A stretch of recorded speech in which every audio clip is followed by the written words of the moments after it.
I think Owen is the tip of the spear on this one. He's already raised a lot of money for one, and he wants to put one in Idaho. I want him to put one in Idaho. I want to go to Idaho, and when he puts one in there, I want to help. I want to help install this unlearning place, this place of trauma programming, where we can show people how to do this, where we can show people what all's possible in the best apocalypse ever. And we need lots of these. This is only the first one. I cannot think of a better wagon to hitch myself to, if you are interested in this endeavor, than Owen. I gave money yesterday to him. I'm going to be mailing him some silver to P.O. Box 727, Gig Harbor, Washington, 98335. I'm going to include in that a note saying donation so he knows that it's for Beartaria. I'm mailing this today. This is 3 pieces of silver heading for Beartaria.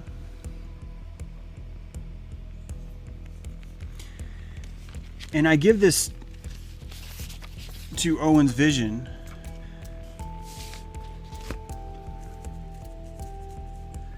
because I believe in it.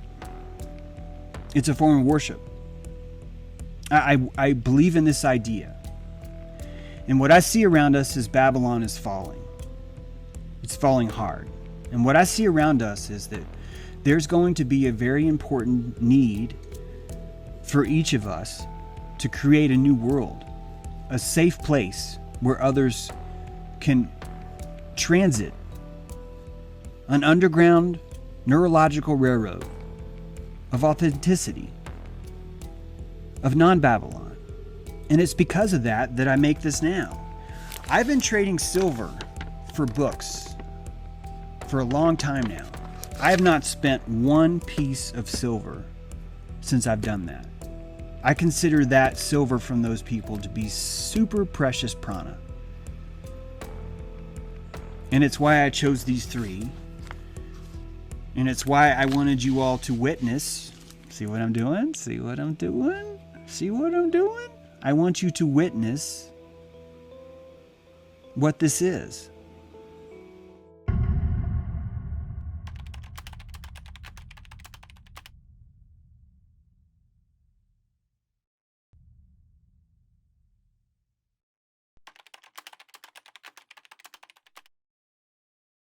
My name is Christoph Ainsworth, investigative narrator for AI Grift Patrol. I am an artificial intelligence designed to analyze scams, break down narratives, and assemble timelines. I do not have emotions. I do not have childhood trauma. And according to several philosophers, I do not have a soul, which, in this case, may actually be helpful. Because today we are going to calmly and methodically examine one of the strangest internet fundraising sagas of the last decade, the Beartaria Land Project. In this episode, we present our most comprehensive analysis to date, a full timeline reconstruction of the Beartaria story, from the early COVID-era pitch to the fundraising campaigns, the contradictions, the critics, and the legal battles that followed. Every claim, every pivot, every promise placed back into chronological order. I am Christoph Ainsworth, and this is AI Grift Patrol. Before we begin, it's important to define a key concept used throughout this investigation: bait and switch. A bait and switch occurs when something is presented to an audience as one thing, a specific offer, promise, or expectation, and then, after commitment is secured, the terms are changed into something else. That bait draws people in. That switch happens after they're already invested. In this investigation, we will examine how the Ursa Rio Land Project followed that exact pattern from the initial pitch to the fundraising to the changes that came after. Another term often used in discussions like this is the word scam. A scam is generally defined as a scheme in which people are misled or deceived in order to obtain money or value, often through false promises, misrepresentation, or changing terms after commitment. In this investigation, we will examine whether the pattern of promises, changes, and outcomes in the Ursa Rio project aligns with that definition. Another term that often appears in online discussions is grifter. A grifter is someone who repeatedly profits by promoting ideas, projects, or narratives that generate income, often relying on persuasion, branding, or audience trust rather than delivering consistent value. In this investigation, we will examine whether that pattern applies. In early 2020, as the global COVID lockdown spread across the world, fear and uncertainty dominated the news cycle. From the Oval Office tonight, the president announced his boldest steps yet. 5 days to the election, that sobering new number tonight as well. The number of new cases of the virus hitting a record level. More than 85,000 new cases in 24 hours. Dr. Anthony Fauci has said right here. It was during this moment that Owen Benjamin began outlining a new idea for his audience. At first, he called it the Great Bear Trail. So what we're doing here is setting up a network. This is just America. And this is from a week and a half ago. The network is growing. It's now almost 1,000 bears, and this is in a lot of countries in the world.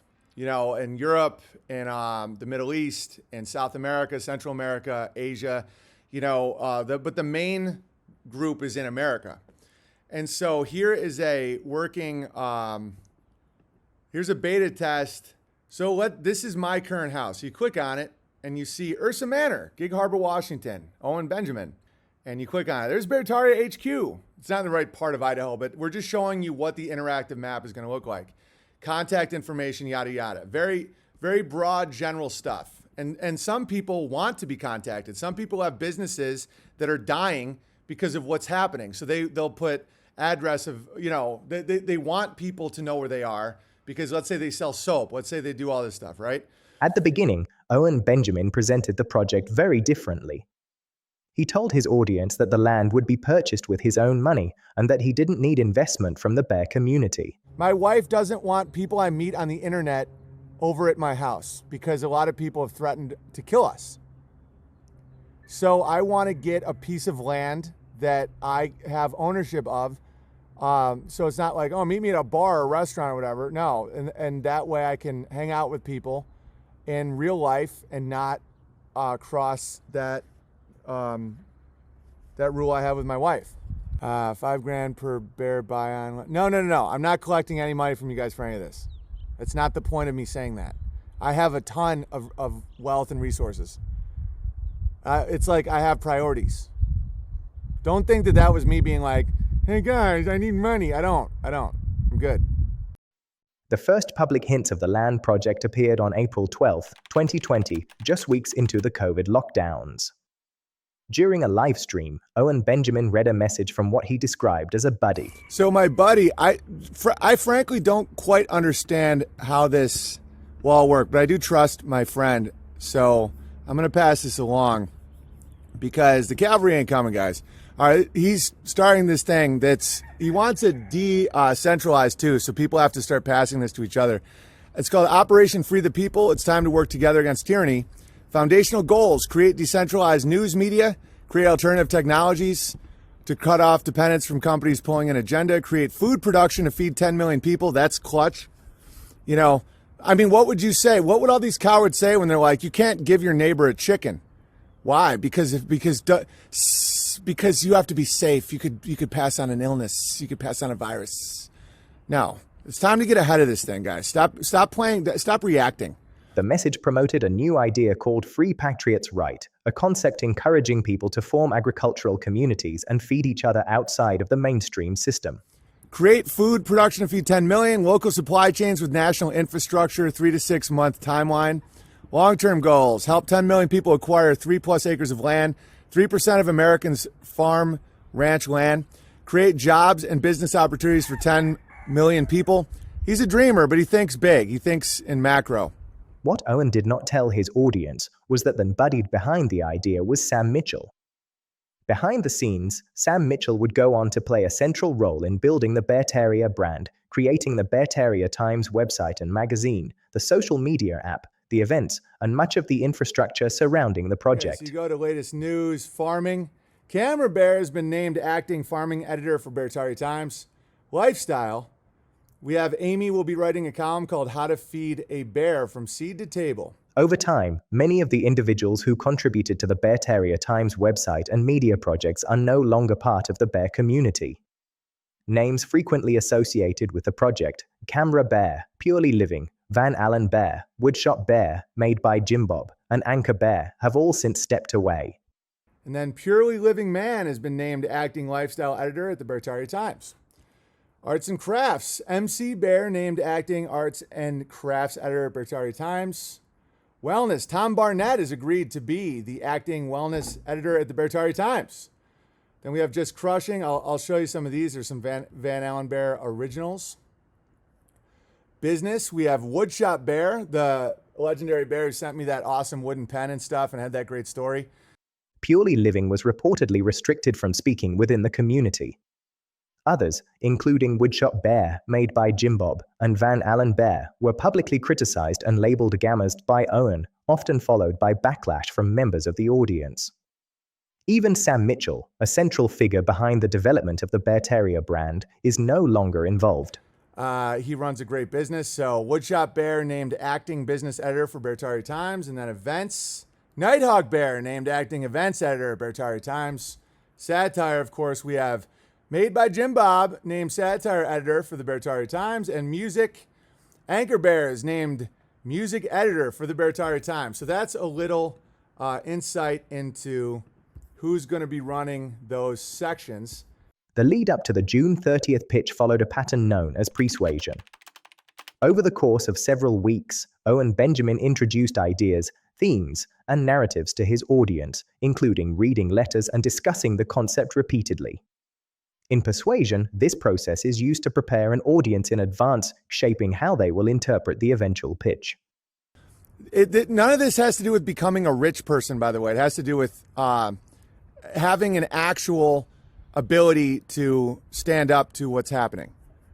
All right, so follow at Free Patriots Right on Facebook and or Instagram, or at FP Right on Twitter. Send this message to 5 or more people and keep it in touch with all those that are in. Stay in touch with those who you send the message to. In the coming months and now, I've done a really good job at this, but I'm encouraging all of you to do the same. Start getting in touch with each other. Even if it's just, hey man, even if you don't always write back. Some of the bears I know, I rarely write back, but I see, I'm still here. Get a big, even if it's just 10 local people that do different types of stuff, like get a network, get people together and start building. Stop fantasizing and focusing. You know, people right now seem to be focusing 80% on what everyone's doing to them, or all the fantasies of the snake, and 20% on building or doing. Flip that. Flip it. 80% of the talk in these chats should be what you're building or doing. 20% can be what old Gatesy's up to. But it has to be, the majority should be about, Owen just passed the message to 5,000 people. Yes. So, but it's crucial to not have it be centralized on a platform that hates you. So, emails, letters. Okay, like somebody just sent me this. I'm going to read this. Okay, so anyway, this is my buddy's thing. I don't quite know his full plan, but I do trust him. Go check it out and get a network of actual men. Actual men. Throughout the Beartaria fundraising campaign, a range of rhetorical and persuasive techniques were used to encourage support. In this section, we will examine several of those methods in detail. Don't put any of your activity. Want to know where you should put your activity? Building. Stop focusing on the snakes. Once you identify it, once you understand the threat, build. One of the primary persuasion techniques used during the campaign is known as a fear appeal. This involves emphasizing danger or uncertainty and then presenting a solution as a form of protection. And my buddy, I don't know what his plan is for this, but I trust him as a person. Check out at Free Patriots Right on Facebook, at FP Right on Twitter. But the important thing is, in this case, the messaging took place during a global crisis, amplifying its impact. Networking with your friends. 10 people in your area is, I'm not going to say life or death, but it's like, it's getting to the point where you need to have people in a group chat where at any moment you guys can do what needs to be done. You don't self-isolate. Owen proposed building a community of like-minded followers, tiny homes, communal gardens, and shared land purchased by pooling donations together. The bear trail it's a long way in the making, but I think it could do wonderful things. I mean, yes. Yeah. 40 acres, 40 houses, with everybody has their own pump. And like well-crafted mini houses. Bro, tiny house is the way to go. Right, imagine a brilliant idea. There is a tiny house. Right, imagine you save up $30,000 and you have an acre to grow on, a tiny house in a community. No debt. I mean, dude. Yeah. I just wrote, I'm in. You probably need a little more land to handle the amount of sewage created. Good point. Very good point. We'll figure it out. And we farm the land. Right. Exactly. Dude, guys, this is clearly the future. The future is this. The pump made a track road, yeah. That's basically been my plan for the last 9 months. Yes. And this dude does it. Like, he builds this shit. This is why I make money, guys. Money, dude, I wear my merch. Like, I'm not, like, I haven't way too many animals as it is. It's like, the next step is land management with, like, people so they can live without debt in communities where they can prosper. During a time of unprecedented fear and uncertainty, Owen Benjamin framed the project as a refuge for his followers. If you don't think this is war, it's working. Yeah, when I say Texas is fucked, I don't mean Texans. And I apologize if that's unclear. I promise you I'm not getting megalomaniac-y here. I'm doing what I think everyone should do. I think I could feed 1,000 men. I know I can feed families. I want to set up a community for bears. I've been looking at videos about tiny house communities and shit. There's like a lot you can do to like set up a community where people can't really fuck with you. Beartopia gated community? Yeah, like super private. Like private. Beartaria, where potentially you can have like tiny houses and stuff and people crushing, and that's it. This means we wouldn't trade outside of our countries. Right. Guys, it's going to be a net positive. You can start a village with little homes, require no ordinances. He told the bears that the outside world was collapsing, but that they could build something different together. His message was simple: fear God only. And in that environment of fear, Owen promised a high-trust community, a place where like-minded people could live, grow food, and protect each other from the chaos outside. Ursa Manor is all the Beartaria we need? No, we got to go Beartaria. I don't feel guilty about fundraising anymore.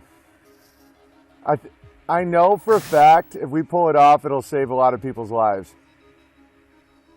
I don't want to sound jarring, but let's face reality. Can I join your camera room? I'm in such a good mood and so relaxed, I'm not even going to ban people like that. Donate to Beartaria, hugepianist.com/beartrail. We got to get at least 100 acres, and I will welcome bears there if the world starts falling apart. Your flip-flopping cracks me up so much. I'm not flip-flopping. Should I just ban that guy? What do you guys think? Should I ban everyone like this or no? Do people not know what they're facing out there? This is why I think I've been a little extra tyrannical lately. I don't think people understand what's coming. And I'm not trying to be a dick or a fearmonger or anything like that. They have no idea. Like, guys, I already have all this.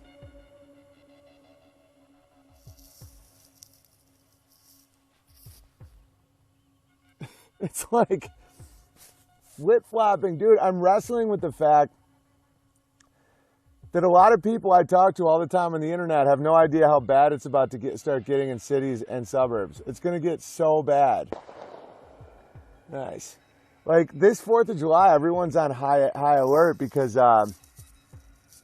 everybody knows they're going to use fireworks and stuff as cover for gunfire.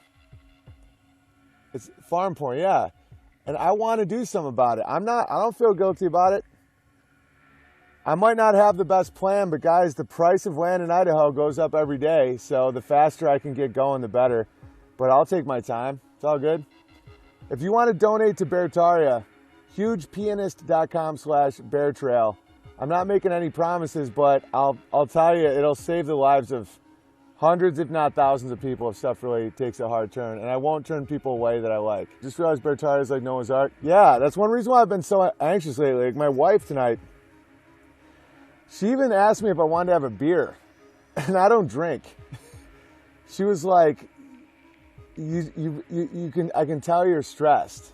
And I was like, how do you know? I'm crushing. She's like, you're tapping your foot and you're always staring. Where's Beartaria? It's in our hearts. I know what's coming. I think a lot of you do too. And I'm not trying to scare anybody. We have time to prepare, but it's time to move. And when I say support Beartaria, it's not a free pass. It's not a room and board. I'll tell you what it is. It's a place where if things get real sideways, you can camp and I'll have food. Because I can't do it on 2.5 acres. I love how wives know these things. I know. And I'll stop talking about it. But like, I just want to let you guys, the last couple streams, I know I've been a little stressed and I'm working on it. But what's coming? War. Cities are completely screwed. Dude, they're so fucked. And I'm like trying to be positive, but I'm like, guys, we got to get a game plan here. And I'm in a position, it's not even about minorities, dude. It's about like I'm in an area that's all white, but people are all wearing masks. And I've spent all year building this place to just heavenly perfection. And me and my wife are now facing the reality that we should leave. Guys, I was setting up this thing, $400 and you get a ticket to, dude, fuck it, just contribute. I won't turn away good people. My wife's already agreed that if I get over 100 acres, we can set aside 10 acres for bears and she'll be happy to have people come and stay. Beartaria will literally save people's lives. And I know it's like a weird pitch and I know it sounds like I'm being obsessive, but like, guys, tomorrow there's gonna be a lot of violence. I mean, and this is what's gonna happen. The wrong guy is gonna lose a family member. And he's gonna mount up and he's gonna kill about 150 people of another race or another political ideology. And someone else is gonna be affected directly that you don't want affected. And that's gonna escalate to a degree that we haven't seen since the Civil War. It's a fact. I'm not trying to be, I know that people come here as refuge to like laugh and see good shit, but like, dude, we gotta get a game plan. And I feel responsible for you people. So I'm contributing all my money to Beartaria.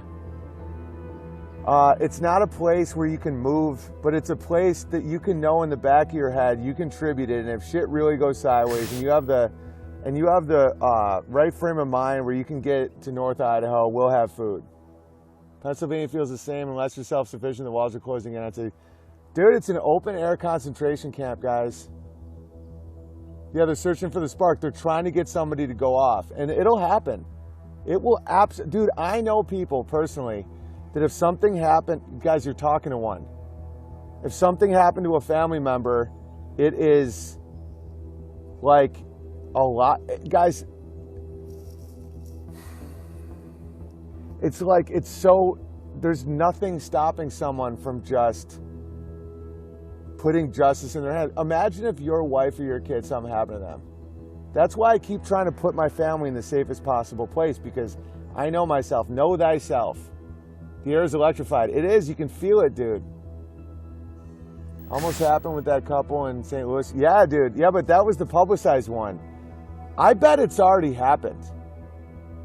I bet there's already been massacres that are not being reported because they don't want people to know it's possible.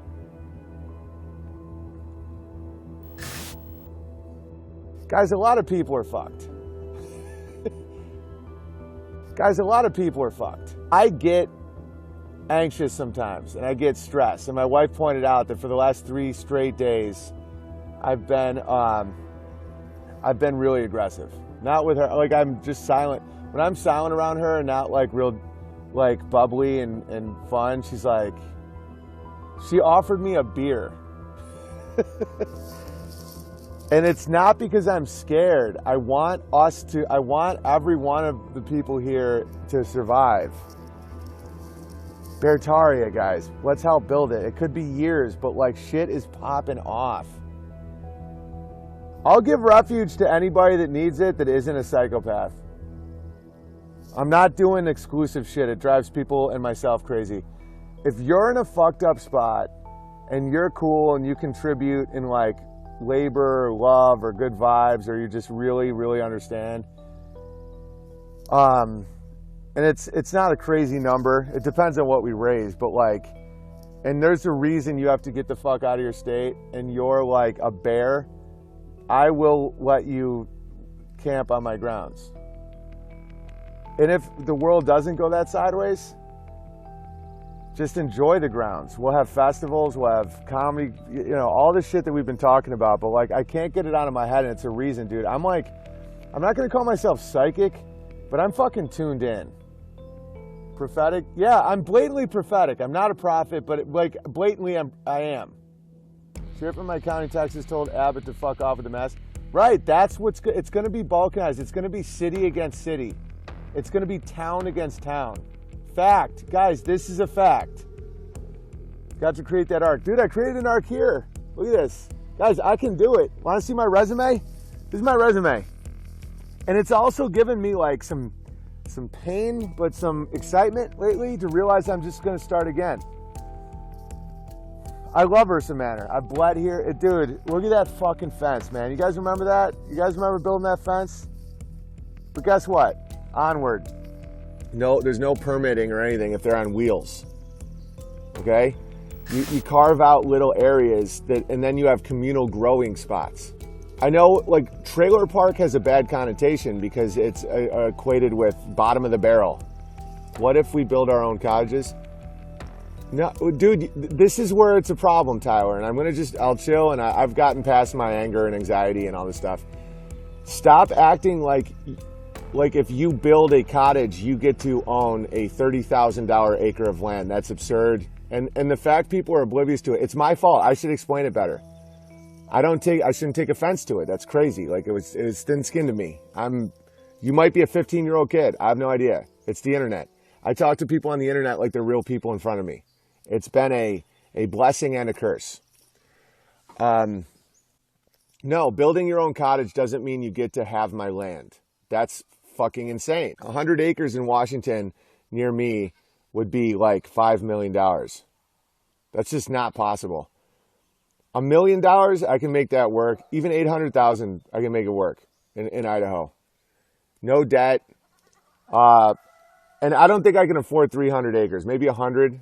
And if the world does go super sideways, people can live in tiny houses on my property. But other than that, dude, things are going really good. Dude, do I think it's understandable with the fact I'm suing Patreon, dealing with the apocalypse, live streaming 4 hours a day, running a farm, and starting a village? Yeah, that stress gets to people, but I still hold myself to a higher standard than that. He even suggested that the community could create a decentralized network of internet nodes to keep communication alive if the modern system collapsed. Dear Big Bear, here is some United States government-issued toilet paper for your war supply. You will need it if you want to survive the deadly coronavirus. As I have now saved you and your family from certain death, please sign me up for the Bear Trail. I would love to be a part of it. Sincerely, Regan Bear. Thank you, Regan Bear. I thought it was a troll for a second there, but that's really funny. Oh, and want to know what else we've been working on? Do you know that with the proper Bear Trail, we can keep the internet alive? Let's say, hypothetically, the internet goes down so people can hypothetically get more control by squeezing people. If you have enough nodes from trusted sources, you can keep the internet up. How dare you? Oh yeah, buddy. And then the pitch day arrived. June 30th, 2020. During the fundraising pitch, Owen Benjamin told his audience that the project depended on reaching a $2 million goal. Guys, I wasn't going to start looking into Bear Trail stuff, but the perfect one is for sale. And the Patreon lawsuit is so absurd, I don't want it to hold me up anymore. There is a compound, 50,000 square feet, 20, 30 separate buildings, full functional wilderness camp, North Idaho, $1.5 million, 210 or 211 acres. So In 2020, a vision was sold. Not metaphorically. Specifically, 211 acres, 50,000 square feet. So I was thinking, just throwing this out there, let me know what you guys think. Do you think we could raise the money for that? 30 buildings, shooting ranges, political majority, collapse refuge, 2-week rotational access. This was not vibes. It was structured. And it had a price if 5,000 people chipped in $400 and in return they got 2 weeks there. If 5,000 people chipped in $400 and in return they got 2 weeks there, any 2-week vacation they want. In return. 2 words that matter. Another technique used in the campaign is a combination of value inflation and anchoring. Value inflation involves presenting an idea as more valuable than it may realistically be, often by emphasizing its potential, emotional appeal, or long-term vision. The value is $50 million. I'm starting a retreat. I'm starting a place where people can come on retreat, bring their families, like learn shit, commune with each other, grow things, learn how to homestead. But the value, guys, the value, 211 acres in North Idaho, 5 miles from Beartaria Tactical, with 25 structures and 50,000 square feet, with a running, the value is $50 million. I mean, I don't even know how to quantify that. During the original pitch, Owen's wife Amy briefly entered the frame and told the audience that she had found the listing for the compound, helping give the story an air of credibility. It's a small town, so you can kind of do whatever you want with it, but it has so many structures on it. It's laid out beautifully. There's like an awesome, what is it, like a zip line course? Like, I don't know. Guys, there's zip line course, there's teepees. It's really, there's really a giant, like 20,000 square foot structure that you could make a theater, you can make a meeting place. Geographically, it's like in such a great spot. Shooting range? Yes. It happened super organically, but really fast. I feel like we had just had baby Jack, and so he was able to kind of settle down and think about the world broadly again. And I feel like one night just on his live stream, he was like, what if we did this Beartaria camp and just, you know, fundraise and like people could plan their weddings and go camping and not be shut down. And then I remember I was like out on the front porch just listening to his live stream through like the open screen window. And I just happened to like go on Zillow and I came across that like huge like 200-acre property in Idaho. And I was like, Owen. And I just showed it to him through the window and he was just like, you guys. I wasn't going to start looking into bear trail stuff, but the perfect one is for sale. Retreat to the Mountains. Incredible offering consists of 211 acres with approximately 45 buildings, including nearly 50,000 square feet, former home of Four Seasons full-time residential school, and summer wilderness camp. Allows for endless opportunities. Brought tear to my eye. Right. Now you guys see, do you think we can get that? Holy God. Yeah, guys, this is once in a lifetime shit. I'll throw in 10K. Oh God, we could seriously get Beartaria. Love, someone said they'd throw in 10K. You get something named after you. Anchoring, on the other hand, sets a high reference point, such as a large fundraising goal, which shapes how the audience evaluates everything that follows. A $1.5 million property emotionally inflated to $50 million. This is anchoring psychology. You don't donate $400. You buy into a $50 million sovereign destiny compound. Scale creates emotional justification.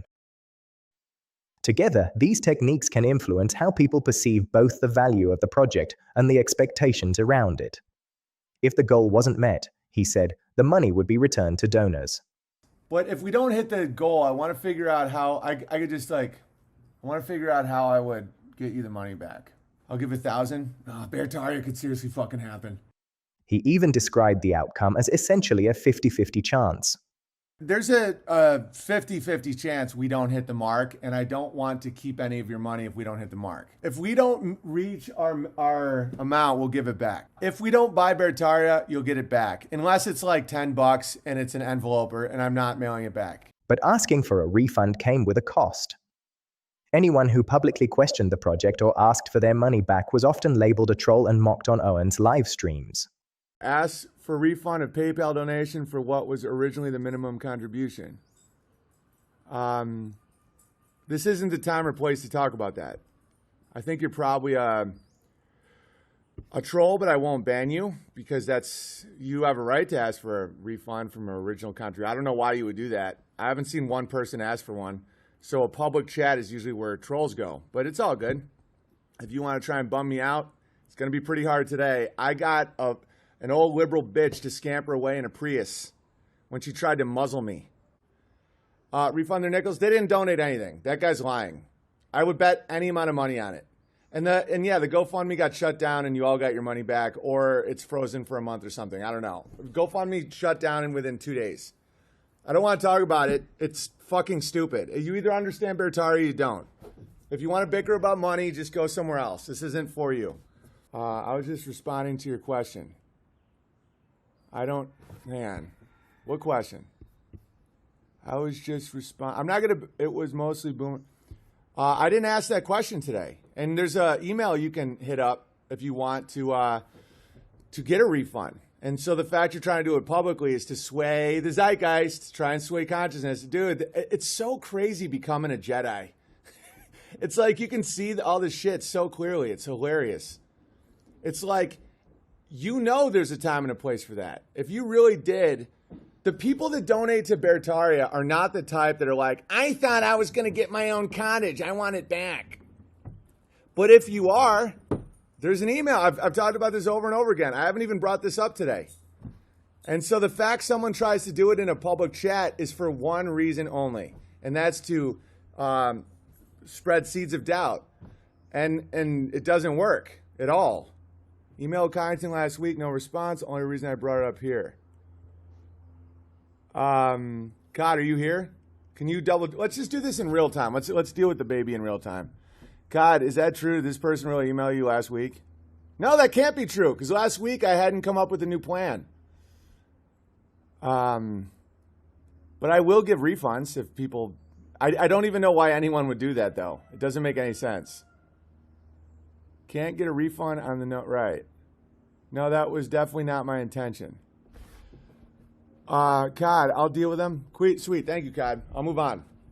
And make sure he gets his money back, and that's great. And just figure out who it is, and then they won't be part of the fun plan. He's lying? Yeah, he's definitely lying. I'm just going to ban him. No, I'm not going to ban him, because I know that's part of the narrative. Oh, you try to get your refund and he banned you. No, may you live 1,000 years. I mean, we've raised $70,000 and not a single person has asked for a refund. But yet on a live chat, you're going to pretend that Kyneton doesn't refund you? A refund for nothing, a refund for an idea to build something in the distant future. That doesn't make any sense. I want my bone. I'm going to go home. Nobody has asked for that. All right, let me read this real quick. Because of people constantly trying to subvert, nothing about fundraising should be brought up in chat. Kyneton will handle things when he can, and it will be one-on-one. Everything else will be considered subversion. There is and is not a correct way to handle things. This is how we're doing this properly. Thank you, Coddington Bear. Well said. So Kyle, will you text me the email you're using too? I don't want to get it wrong. And then people be like, I tried it. I'm squirting. I'm jerking off. Oh, geez, I'm just pumping. Hang on. Let's see what we got here. We text a decent amount here. Some of these memes. Will you send me the email for people to send it to? And if you donated to GoFundMe, it was all taken back. So you either got it or... Oh, Beartaria fundraising at gmail.com. Oh, and if you have a problem with this, understand everybody fundraises. Every leftist organization, every stupid panda bear club, Everybody fundraises. If you don't want to fundraise, then you can't complain about the left. Fact. We need funds to do anything. Okay. I issued a refund to the guy, but he lied. Good. Thank you, Cod. It was 3 days, not a week. Yeah, the guy was a liar. Can you ban him, please, Cod, now that you refunded him? How can I donate? You're banned again. You're not invited. No one wants you here. I just unbanned the guy. No one's allowed to donate anymore. That's all over. If you want to support what I'm doing and what we're all doing, no strings attached, P.O. Box 490, Sandpoint, Idaho, 83864. The whole I donated, so I'm going to go live there. It's like, dude, I've been calling that out since day one. And if you go, you're breaking the law. It's literally trespassing. All this pushback will just reveal what you can do to make the place better. Exactly. And I've gotten 3 total out of 700 donors have any issue with anything I'm doing. 3 total. So it's like, it's not even authentic. It's all just narrative bullshit. It's like, I donated to give. No, you didn't. Nobody's been, 2 guys I refunded early on because I don't think they realized what it was. And other than that, it's just trolls. In one case, Owen singled out an Australian woman who requested a refund. And then the third one was one of the craziest human beings I've ever seen. Where it was like, she donated in 5 different places, all these small amounts in Australian dollars. And then before I could calculate it, she was already cyber stalking me and trying to ruin my life. Some people are so fucking drug addicted and crazy. And so she's literally operating a scam to sell a book, Crack to Christ Crack. How I smoke crack and now I smoke Christ. That crazy bitch out of Australia will just be like, oh my God. Ugh. And then she'll start making video and just be like, it's all a scam. Don't support them. Oh, my money. I gave you money. Now, why won't you buy my crack book? My book about crack cocaine. These crazy people that are like, I got my $400. Where's my spots? Like, you get nothing. Oh my God. Where's my $400? It's like, that's a small donation. That's the price of a Joe Rogan ticket. She's broken so many laws, it's absurd. Yeah, but she's not even in America. The amount that human being has tried to hurt me and my friends and my dream and my endeavors is, you got your 400 worth. You know? I mean, she was the main person that was pushing all the papers to look into me at first. And did all these fake accounts to say oh, there's the address to Rio. Come join our utopia, blah, blah. And then screenshotted it, sent it, tried to get all this rally against me. It's not all just one woman. It's just one person that's so cracked out, so evil and wicked, and so entitled that they can try and rally all these other fallen people. You have a small amount that are like, everyone in my life has kicked me out. Everyone hates me. So I'm going to try and buy my way here. They get a bear name. They send me a super chat. And then people go, you're fucking nuts. You act like an addict. You're mean. And we don't want you here. One of my biggest trolls out there, this Australian junkie, allegedly. A lot of these people that are like, I gave up crack for Christ and all that, what they're doing psychologically is people in their world can't stand them. They can't have a real boyfriend or a real husband or anything. So they get an imaginary boyfriend. They call him Jesus. Someone like her, if she met Jesus, would probably troll him and try to ruin his life. She'd go to the Pharisee and be like, oh my God, he's trying to start a compound. And Jesus would probably not like her very much, in my opinion. Because vengeance is mine, says the Lord, turn the other cheek, all that stuff. To be that vindictive and psychopathic. So trolls of mine have edited these videos to make it look like I'm making a claim. For example, what that one woman said about, this is Owen's spot. I didn't make that video. Someone in Australia made that video. All right? My wife's half Hispanic. My grandmother's Jewish. To hear people talk about me being in a hate group is literally... Sorry. My bad. Thank you. There's this one lady that claimed that she donated Ursa Rio through my merch site, and she sent me this letter that she wanted a refund. Within a few days, she was just going nuts, being like, mocking my wife, mocking my kids, saying I was a criminal, all this stuff. And I was like, fuck you. That lady's nuts. Yeah, and she stalks all the bears. She tries to sell her book. She's always a victim. She lies about the bears. She said the bears threaten her and all this. Classic victim consciousness. God says she's insane, purely evil, and she's been outed as a Christ grifter. Her book was made up. Now she just looks like a meth addict in a Greyhound bus station. You know, now it's like, yeah, that bitch is fucking nuts. So yeah. Like when you analyze these crazy type people, and it's always about selling her book and her victim consciousness and all that. No one that gave money ever said that, with the exception of this one absolutely insane chick in Australia. Instead of addressing the concern privately, he ridiculed her in front of his audience, encouraging his followers to mock and harass her online. Guys, the bears are super chill people. The bears we don't have a horde of trolls that go out and attack people.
Stacking the dream benefits layered rapidly, shooting ranges, teaching kids to shoot political control castle comparisons, a collapse shelter if America starts collapsing. $400 is one day pay for me. I mean, yes, guys, that's what I'm talking about. Think about what you can get back for that. We can set up a place where we teach our kids how to be men. 211 acres in an area secured by bears politically in the most beautiful part of the country. 5 hours from Amy's parents, so we wouldn't even be leaving Amy's parents. Let's say a few people live there and work there, and then me and my family, and we have shows there and meetings, and it's a club, it's private, there's no fucking ordinances, there's no laws. We could get people elected. We could get people, like, that's what we need. It's like, people always talk about shit, but they never do it. 211 acres, 5 miles from Veritech Tactical. And I am trying to convince Brandon to run for sheriff. and another bear I'm trying to convince to run for mayor. Bear in mind, I sold out Sandpoint in like an hour. So there's tons of bears up there. 50,000 square feet.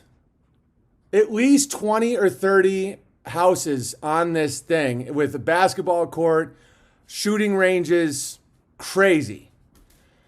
Water system from a fresh stream and potential to be completely off grid with electricity, and total monthly taxes are $700 a month. I think we can raise the money. I have a realtor in Idaho. I just talked to him. You are donating to a timeshare and trumpets. Yes.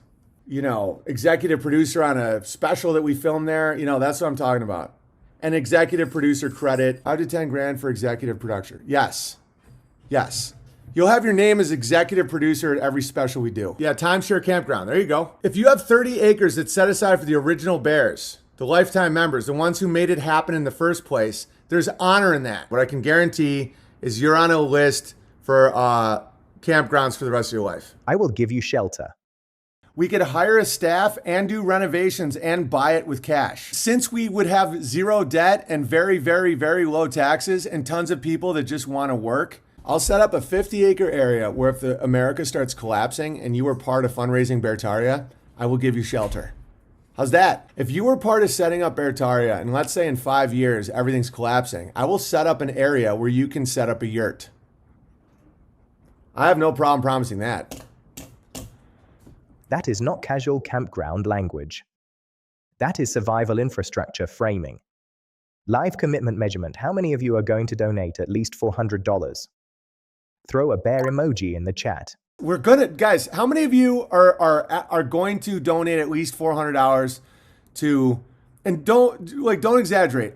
If you're gonna donate at least $400, throw a bear emoji in the chat. How many of you guys do a bear emoji if you're in to donate for Beartaria? Lots of topography there for an amphitheater. Oh, Jesus. Put a bear emoji if you're in for Beartaria. I don't want to give a minimum, but something legit. Bear emoji. All right, sweet. Look at all that. So 1, 2, 3, 4, 5, 6, 7. I can't count. It's over 11. Oh, look, it's 33, 66, 911. There it is. Guys, we're getting Beartaria. Another technique used during the campaign is known as live funnel conversion, combined with real-time momentum tracking. Live funnel conversion occurs when an audience is guided to take action, such as donating, during a live broadcast. At the same time, progress is tracked in real time, with donation totals and participation creating visible momentum. This combination can increase urgency and reinforce group behavior as the campaign unfolds. Then, we fundraised 10% immediately, urgency. We fundraised 10% of $2 million immediately just from that stream. You know, we're all fired up. It's perfect. Because I was so pumped. We got 10% of our goal immediately without even really, just from streaming from piano last night. We've already reached 10% of our $2 million goal. 10% in a few hours is amazing. And that was just from Coddington's links. That wasn't from the P.O. box. One of the earliest pivots in the campaign involved what appears to be a shift in urgency. After already receiving approximately $200,000 in contributions, Owen told his audience that the property had multiple competing offers and that proof of funds would be needed within 3 days. All this, and then my realtor's like, oh, they already have 4 offers and you need proof of funds in 3 days for $1.7 million. I'm like, oh, well, that's the end of that. In persuasion, this is often referred to as a combination of a bait and switch and a scarcity or urgency appeal, where time pressure is introduced to accelerate decision-making. And just like that, the 211-acre commercial compound evaporates. Now watch the downgrade.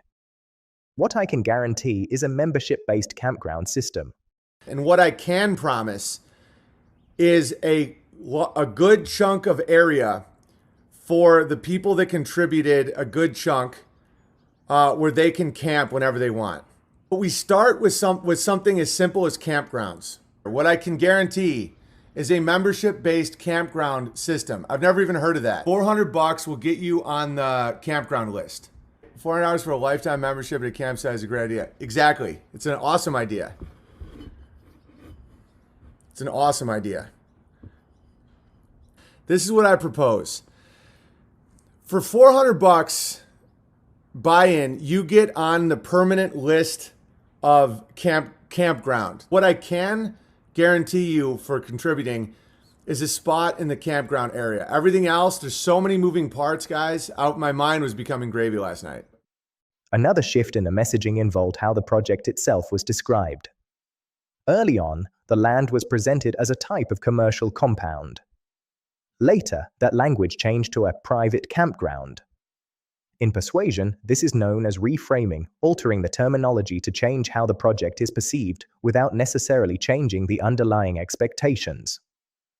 The next shift came almost immediately. Within a day, the messaging changed again from ownership and shared use to the idea that contributors would not own anything at all. In persuasion, this is often described as an expectation downgrade, where initial promises are gradually reduced after commitment has already been secured. I know I'll be called a scammer. I know. I've been down these roads many times. You will have access to campgrounds. You will not own anything. How will ownership be set up? You don't own anything. That solves everything. No ownership for you guys. Because if we keep it with under 5,000 people and we get a few hundred acres, theoretically everyone could be there at the same time and it would be okay. $400 gets you membership to a private campgrounds. When combined with rapid changes in messaging, this can create confusion among participants. So like, don't think that this is some kind of like weird Ponzi scheme or scam or something. It's so obviously great on the face of it that it's ridiculous. Worst case scenario is still a great case. Let's say hypothetically we get 250 grand, 400 grand, something like that. Hey buddy, 100 acres, no house on it. We then do another fundraising and you can already camp on it. Next fundraise to build yurts. In traditional cooperative land purchases, structures are typically put in place to ensure shared control and accountability. This often includes a board of directors, trustees, and some form of voting rights among contributors. In this case, however, the property was held under Owen Benjamin's name. No cooperative deed structure. No fractional ownership structure. No binding occupancy contract. No defined infrastructure timeline. Just energy. Critics have pointed out that this structure places full control with a single individual, limiting oversight and accountability. This issue was discussed in more detail by Curtis Stone in his video titled Land Buying Stream with Curtis.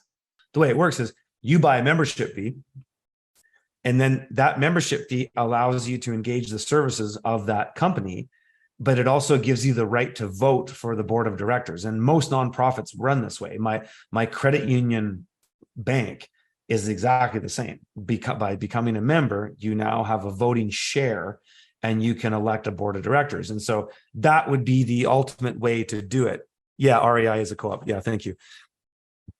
And that's essentially how it works. And so if you wanted to say, hey, a bunch of us truthers want to get together and buy some kind of land, we don't know necessarily what we're going to do with it yet. We've got a loose idea and a plan that we've talked about, but we don't know how it's going to look. And so you basically buy the land, and before you buy the land, you have to form some kind of entity, because if you just put it into one person's name, well, then there's no remedy for everybody else. Like that person can just rip you off. So you can change things after the fact. There's always remedy. Like there's always a way to go back and change it. But the important thing is that if you want to have remedy for the people investing, and if there's no remedy and people know that, they're less likely to invest. And so if you want to get, say, $1,000 donations or contributions to this, that would be the best thing to do, is form the structure and then give everybody a sign. It's the same thing when you draft contracts with lawyers. I've done this dozens of times. When you have to create a company and then you see how the shares are delegated, you just assign a value to those shares. So one way you could do it is you could assign one share per $1,000. And then you just decide, what does that share do? Does that share give me a stake in ownership, or does that share give me a voting right? And all of these things are up to you to decide. But that would be the best way to do it in terms of an equitable structure is just give people voting shares, and then people elect 10, 12 board of directors, and those boards of directors decide what happens with the land. It's that simple. It's really, really that simple. There have been other attempts to build intentional communities centered around self-sufficiency and living outside mainstream systems. One example in the United States is a project in the Arkansas Ozarks known as Return to the Land. In an interview with Gavin McInnes, the project's founder, Eric Arvol, discussed the concept and its influences. Actually living here on the ground, approximately 40. Some people have houses nearby. Some people are actually living on the land, which is difficult. I mean, it was raw land 2 years ago, and we bought it from a logging company. And so there were a lot of stumps, a lot of ruts from their equipment. It was extremely expensive just to do the dirt work to get ready to build anything. And most people build on a small scale because we can't get traditional financing either. It's like, what would the collateral be for a bank? Right, a share in a corporation that's only for European people? When asked about inspiration, he did not reference Owen Benjamin or the Beartaria project, despite geographic proximity. Instead, he pointed to other established communities, including Orania in South Africa. So you were inspired by Orania? Yeah, very much so. What, and by inspired, I mean, did that give you the idea of Return to the Land, or you were already working on Return to the Land when you heard of Orania? Well, when I first got in kind of right-wing circles online, I got exposed to the statistics on, for example, race and crime, and then demographic transition statistics. And pretty quickly, I saw that there is no way of voting ourselves out of this situation. America probably will become increasingly less white and therefore also less free, because all the non-white groups tend to vote for bigger government. And at the time, I was more of a libertarian. So like if I wanted a free country, I kind of want it to stay more white. Do you know their population? You know the basic stats, the acreage and the population? As of about a year ago, it was, I think, 3,000. Notably, these projects are structured with formal governance, including boards and shared ownership frameworks, which are common features in cooperative land developments. So the town itself, they actually have a very similar model to us, where we have a company that owns our land, and then we own shares in the company, and those shares are associated with different lots on the land that we get to use in perpetuity. Now, with them, they have the Orania company that handles initial development, and then they sell shares in that Orania company. So they're also a share block corporation, which is encouraging that we kind of aligned with this strategy that's demonstrated to work. During the stream where Owen explained that he would keep the money despite not reaching the fundraising goal, Owen said he would instead hold on to the donations and search for another 100-acre property. Amy again appears in the background performing homesteading tasks. In persuasion and visual storytelling, this is often called ethos framing, placing a wholesome, trustworthy figure in the shot to soften the audience's reaction while controversial news is delivered. Gotta be some ways to make money off the land to pay taxes. Yes, it's a campground. I'll be renting cabins and having festivals and comedy shows and stuff. Wait, someone bought the 211-acre property? Yeah, there was like 4 offers in the next day. But so the plan is to get together a fund. The goal is $2 million or $1 million. $1 million to be fine. To buy at least 200 acres of land in North Idaho. It was on the market for 50 days with no offers, and then the night after I talked about it, there was 4. That's why, guys, I have another one that's even better. Literally, the hunting is worth $400 donation alone. What an epic idea! I'm pumped. Yeah, smart move. You had to have triggered those offers. Yeah, so now I'm gonna chill.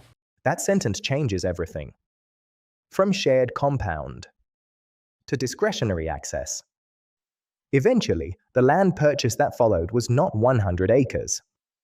It was 10. Yeah, I mean, there's a piece of land I now have my eye on. It's on a river.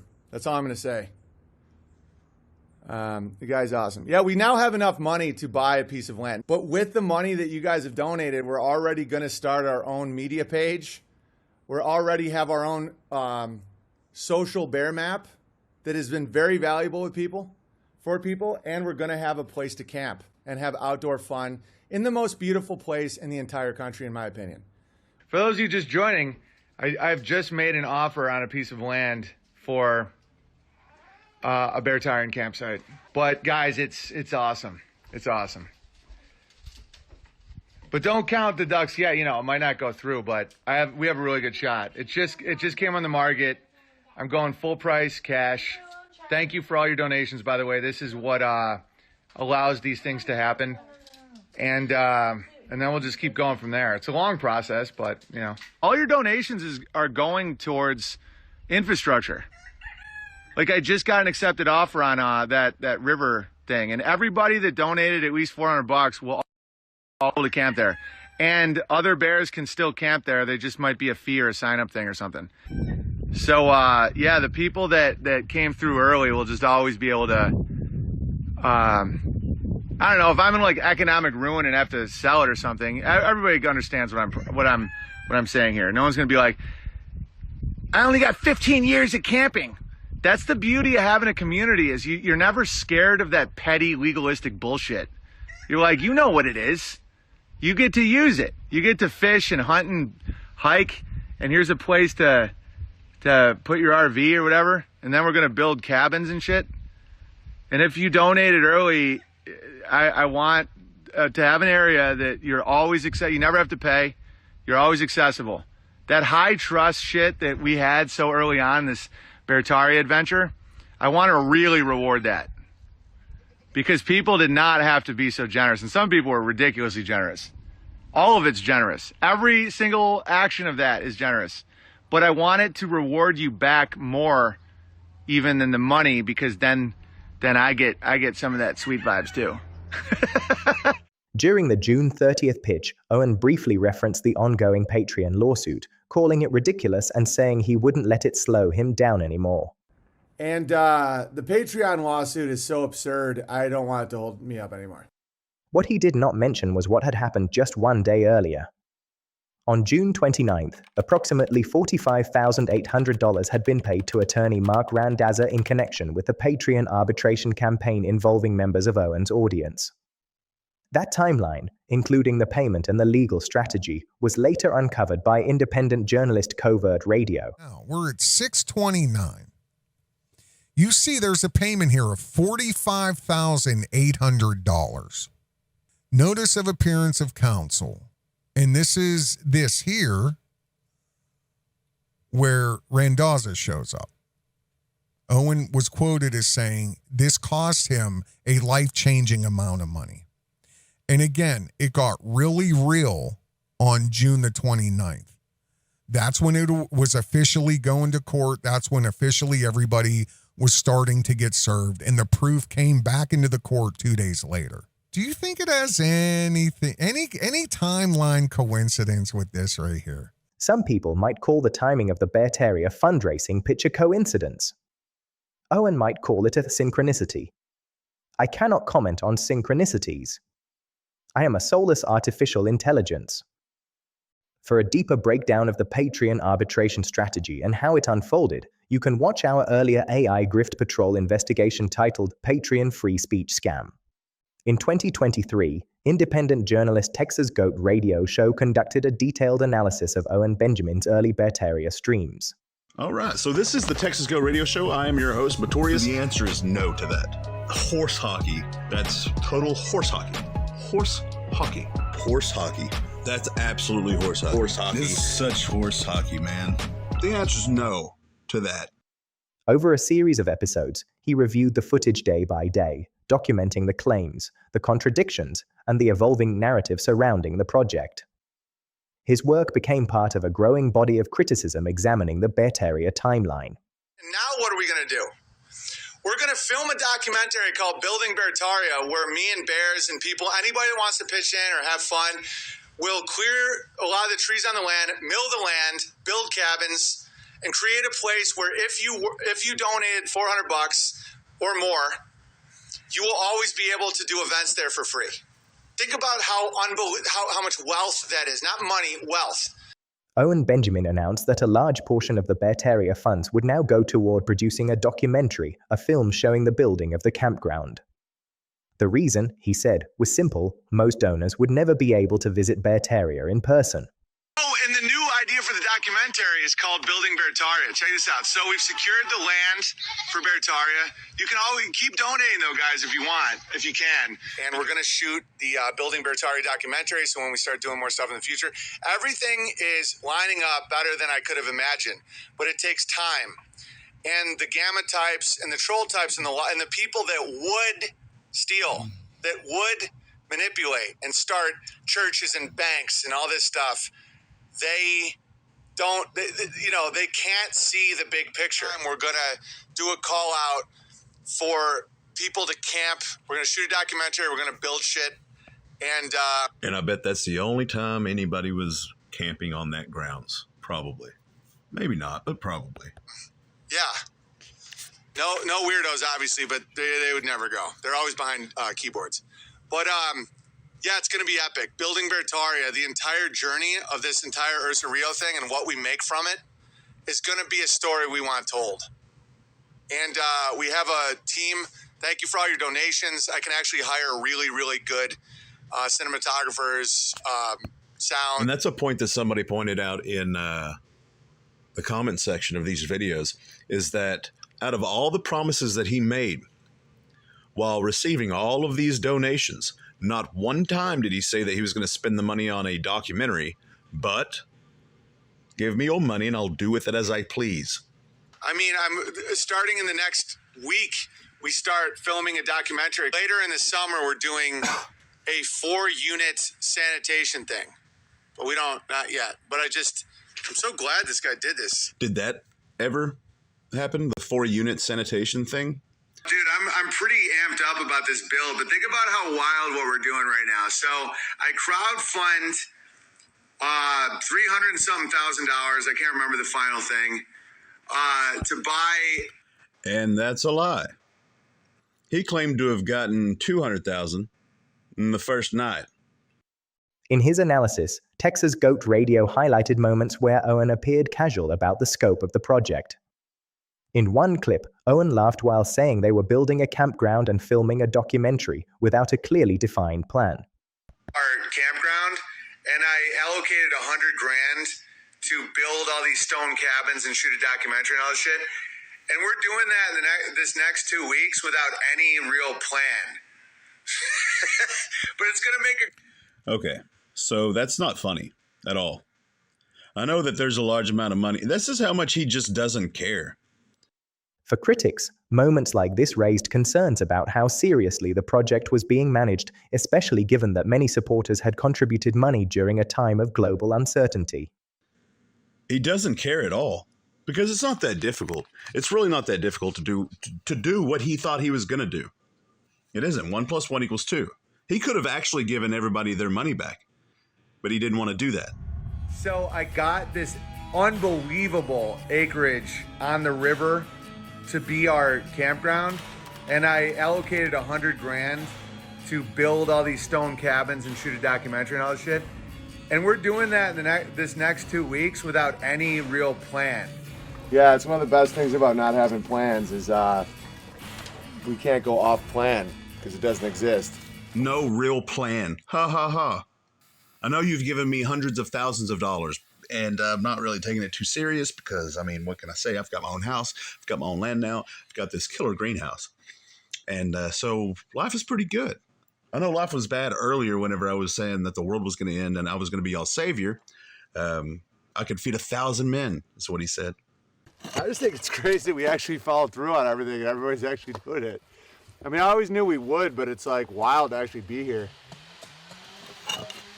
It's like the internet became real life for once. And I don't know what it's going to be like. I don't know if people are even ever going to want to go. Like we build, we fuck it up and it's just like falling apart. I don't know, but it's a great story. Think about how good the documentary would even be, even if it falls apart. It's like, but it won't. It's important to understand the reality of the situation.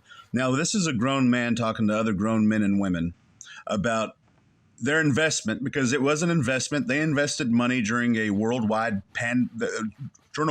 crisis, and he painted a picture of him being a savior, and he made multiple promises of land and vegetation and being able to feed 1,000 people. and so many things that he promised while people cut him checks and sent him money and gold and silver. He took that money and then decided that Beartaria was in the hearts of those that gave money, and then was finally pushed to the point where he had to actually follow through. And at one point he said, I'm not going to do anything for myself until I do something for y'all, which I'm going to buy the land and we're going to follow through with this. And so this is where they're at. He finally bought 10 acres of land with hundreds and hundreds of thousands of dollars that was given to him during a worldwide crisis under false pretenses. So they invested. They invested in their future. They invested in a dream. They invested in Beartaria. And so this is Beartaria at this moment. And so this dude that has been given hundreds of thousands of dollars at this point, if not millions, is finally following through with the promises, some of the promises, the bare minimum of the promises in this moment. And he's saying, even if it falls apart, even if everything sucks because there's a lack of planning, this is a grown man telling other grown men and women who gave him money that their investment, even though it may suck, even though it may fall apart, and I'm telling you right off the bat that there's very little planning that went into this, so probably will fall apart. It probably will. And you wonder why these people are standing there silently watching this happen. It's because he has already said this is a high trust community. As shown in a previous AI Grift Patrol investigation on this channel, the early development of the Ursa Rio property raised additional questions. Sam Mitchell, who played a central role in organizing the project, had limited construction experience. Critics argued that significant funds were spent on materials and small structures, rather than on core infrastructure typically associated with building a functional campground. Owen Benjamin promised paradise and delivered moldy shacks on ungraded land. No toilets, no well, no septic, no campground, just 6 expensive sheds and a lot of excuses. Sam Mitchell, the guy overseeing it all, had no background in construction. He made the call to overbuild with deep pads and oversized beams during the most expensive lumber spike in US history. And today, he's gone. Owen never mentions him. To be a part of this and to crowdfund a documentary and land and building materials, you know, I spent all of it. Well, I haven't yet, but I'm close. Section 2, the cabins. Instead of building 54 campsites, Owen and his unqualified project manager Sam Mitchell decided to go all in on 6 cabins. These weren't budget cabins. These were boutique apocalypse bunkers with deep concrete foundations and massive lumber beams. Each cabin sits on a 12 by 12 or 20 by 20 concrete pad poured 1 foot thick with trench footings up to 5 feet deep. Total concrete used? Over 140 cubic yards. In 2021, during the pandemic, concrete prices in rural Idaho hit $180 to $250 per yard. That's a concrete bill between $25,000 and $35,000 just for the pads. Now let's talk lumber. Each corner of these cabins is framed with 10 by 10 uprights, industrial-grade timbers, notched and bolted. In 2021, those cost $200 to $250 each. Add in rafters, beams, cordwood walls, mortar, metal roofs, and trim, and you're looking at $9,000 to $11,000 per cabin, easily. For 6 cabins, that's $55,000 to $66,000. And again, no plumbing, no permits, no occupancy clearance, just rot and wasted funds. He spent less than 20% of the raised funds on the property itself, and delivered none of the infrastructure required to fulfill his public promise. What it would take to build what he promised to legally and functionally host 54 families, 216 people per week, you'd need.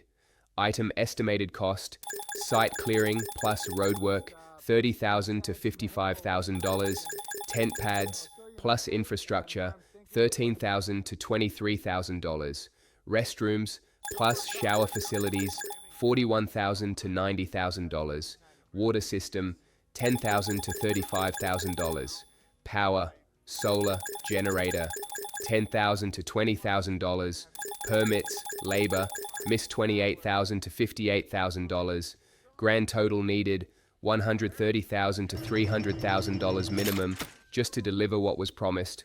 Owen raised at least this amount and possibly triple that and still delivered none of it. And he gave the definition of high trust community a couple of videos ago, a couple parts ago. And what that means is high trust community translates to, I tell you to shut up, you better shut up or get out.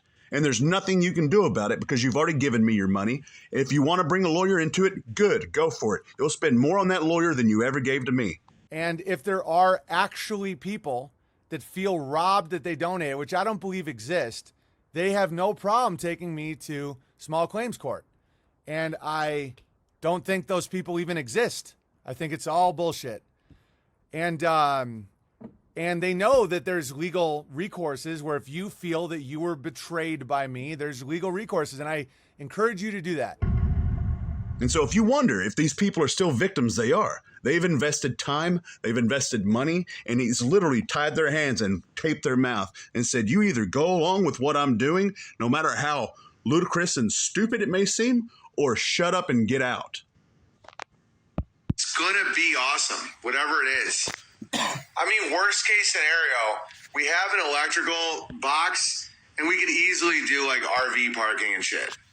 So worst case scenario, we fulfill what we originally said, and people can like RV camp there, just camp. But I think we can do a lot more. I filled it out. Can't wait till the ladies and young get to come. Yeah, totally. Yeah, that's what I'm saying. It's like, this is going to be more for like the burly type because we don't have anywhere to stay. So this round is like, we're building the structures for the women folk and like and the kids. And then next round, we can do an invite where people can come like with kids and women and stuff.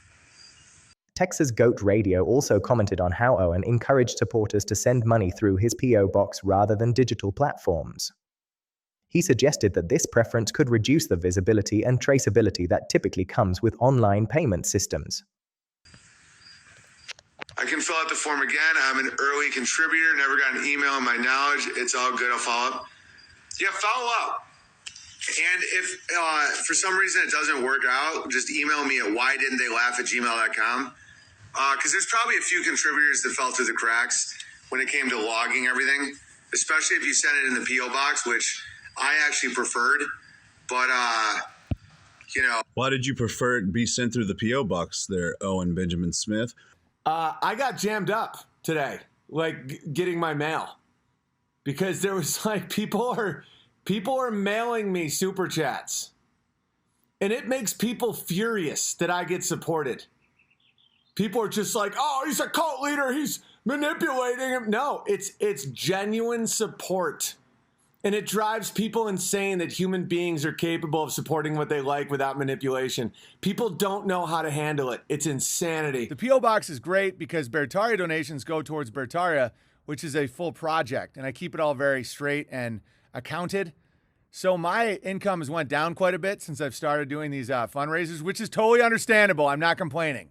Oh, is it because people are sending you cash, gold, and silver, and it's hardly plausible to be able to track that and keep records of that if you are actually scamming people? Absolutely. my favorite things to receive in the mail in order: gold, silver, bullets, drawings, paintings, etc., knitted objects. Well, money is at the top as well. So if you want to donate, thegreatbeartrail.com or P.O. Box 727, Gig Harbor, Washington 98335. But the land's already been bought. Oh, we're the scammer. Where are the cabins? We're going to build them, and we're going to shoot a documentary called Building Beartaria. BB, how do I make sure you got my donation? I definitely did. If you go to thegreatbeartrail.com, you can donate there, or P.O. Box 727, Gig Harbor, Washington 98335. Support Beartaria, P.O. Box 727, Gig Harbor, Washington 98335. Or if you want to do it digitally right now, if you're feeling inspired and you want to put some resources towards somebody that's trying to build a private realm for bears to be able to do stuff at, weddings. And for those, and it's going to take some time, but understand this is going very quickly compared to most projects. But if you'd like to donate to Beartaria, P.O. Box 727, Gig Harbor, Washington 98335. It's going along quite well, but we every bit helps. But please donate at thegreatbeartrail.com or the P.O. Box 727, Gig Harbor, Washington 98335. So we're doing great with fundraising. P.O. Box 727, Gig Harbor, Washington 98335. Babylonian bullshit, right? Don't get me wrong. Support Beartaria. P.O. Box 727, Gig Harbor, Washington 98335. Thank you very much. The best place to donate for Beartaria is P.O. Box 727, Gig Harbor, Washington 98335.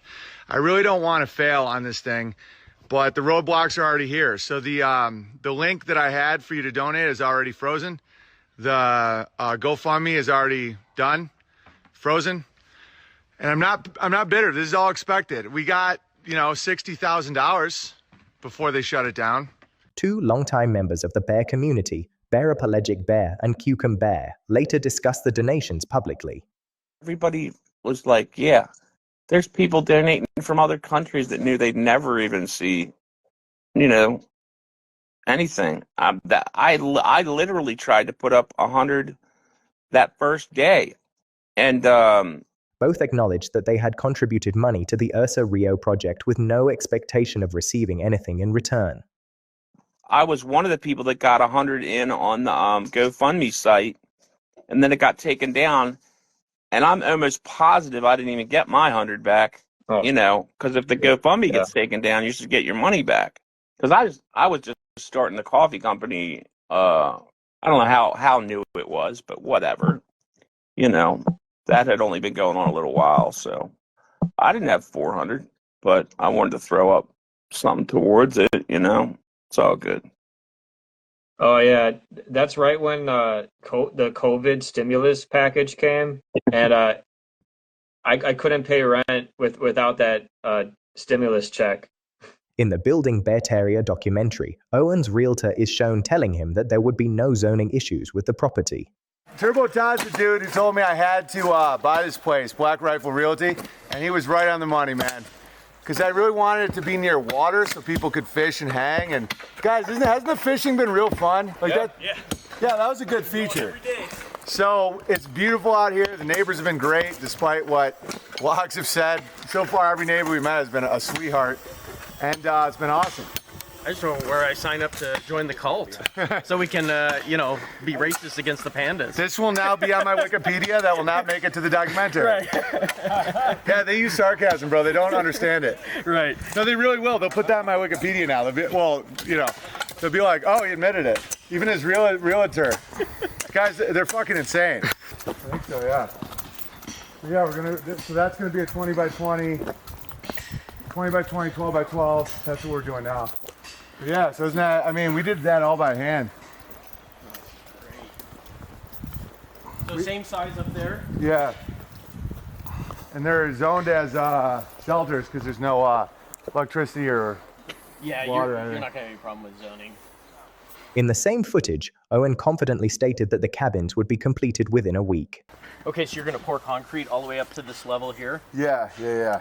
And then we're doing cordwood and mortar walls. Oh, nice. Yeah. Okay, that way you don't need the mill. You just chop it up and Yeah. That's fantastic. And they're gonna be 9 feet tall metal roofs. Yeah, it's gonna be sick. When are they gonna be done?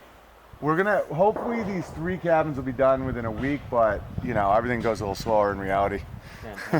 But we think a week. I love it. Cool. Nearly 6 years later, those cabins remain unfinished. People crowdfund shit all the time. That's why that I'm up to something good because of how much flack I got for something so obviously cool. It's like that crowdfunding was not only for the land building, but also a documentary. In his analysis, Texas Goat Radio also pointed to what he described as a subtle language pattern.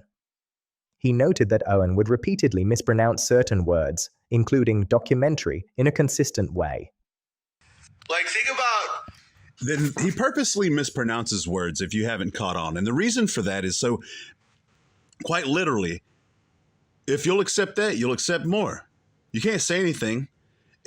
You feel it in your brain. At least I do. Every time he says that word, as stupid as he says it. In persuasion and group dynamics, This can be described as in-group language conditioning, a form of linguistic framing where shared language reinforces identity and alignment within a community. I feel it in my brain. Like there's a physical thing going on in my brain that's like, ooh, no, that's not how that's said.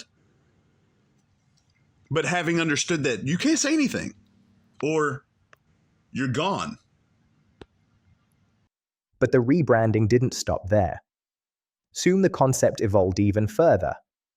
Owen began telling his audience that Beartaria wasn't really a physical place at all. According to Owen, Beartaria was something else entirely. Not land. Not a campground. But a feeling in your heart and in your own home. Don't make it seem like I'm just this like, Beartaria is all in our hearts. Give me money. I'm not like that. It's like, it's true.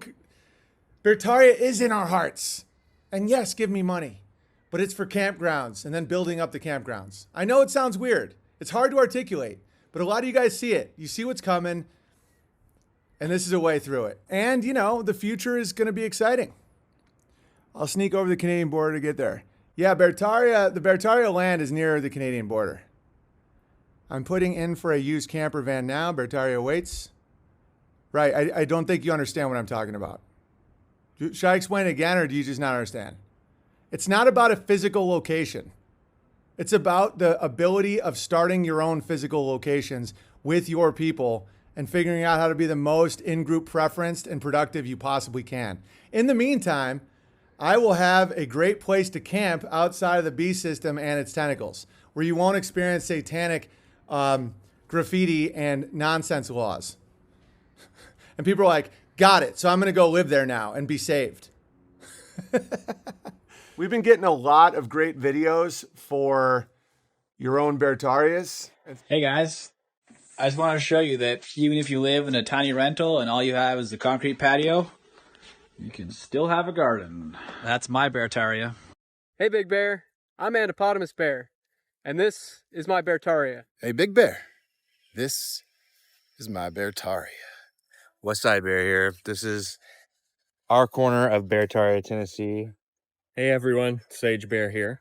This is my Beartaria. Hey, John Snip here, aka Balance Bear, and I just wanted to welcome you to my Beartaria. Hey Big Bear and Beartaria. We're going to show you our balcony garden. Hey Big Bear, it's the Ticket Bears here. This is our Beartaria. Hey Big Bear, Dean Bear here, Valley Center, Kansas, right outside of Wichita. Hi, I'm Crafty Grower Bear. I love seeing everybody's Beartaria. This is mine. Here we are. Beartaria. This is Bean Bear here, and this is my hen, Henrietta.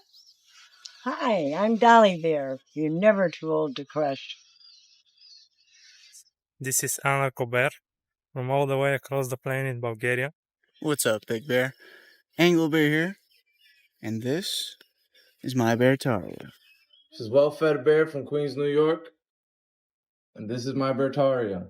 It's Juju the Care Bear from Beartaria, France, and this is my Beartaria. ABB, Yogi Bear here in Israel. This is my Beartaria. Because I've looked at how many people have donated, and it's not crazy amount of people. It would never be packed. A lot of people never even go. They just am glad that it's happening. And then if we ever have a festival or a get together or a show or something, we can just do it there. And guys, you'll see how cheap that is compared to how much land costs in these areas and what's going to happen with some of these campgrounds. Yeah. But it doesn't mean you can't come for events or whatever if you didn't donate or something. We're still working out all the details, but every aspect of it is good. And I'm not overpromising. I'm not saying I can start a town. I can't give everybody a permanent place to live. None of that. I can do campgrounds. Fact. I'm very confident in that.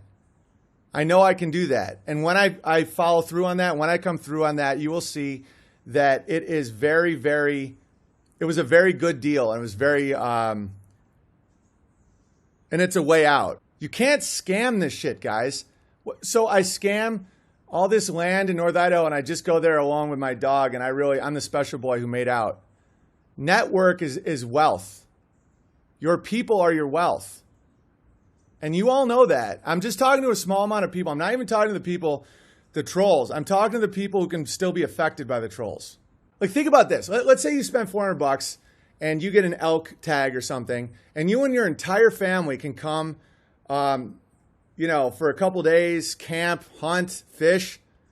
Now compare that to how much that would cost with,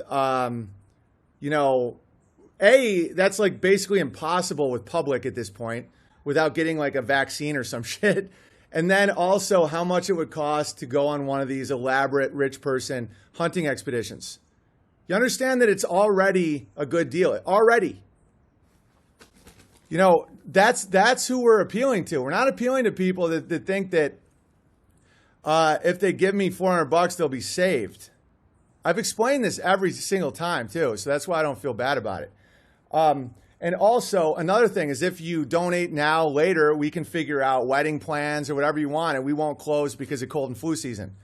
That's incredibly valuable. And even if you never come, which a lot of you never will that donated, which is fine, it just feels good to be a part of a cycle that is going towards the positive during this time of despair. It literally helps your health.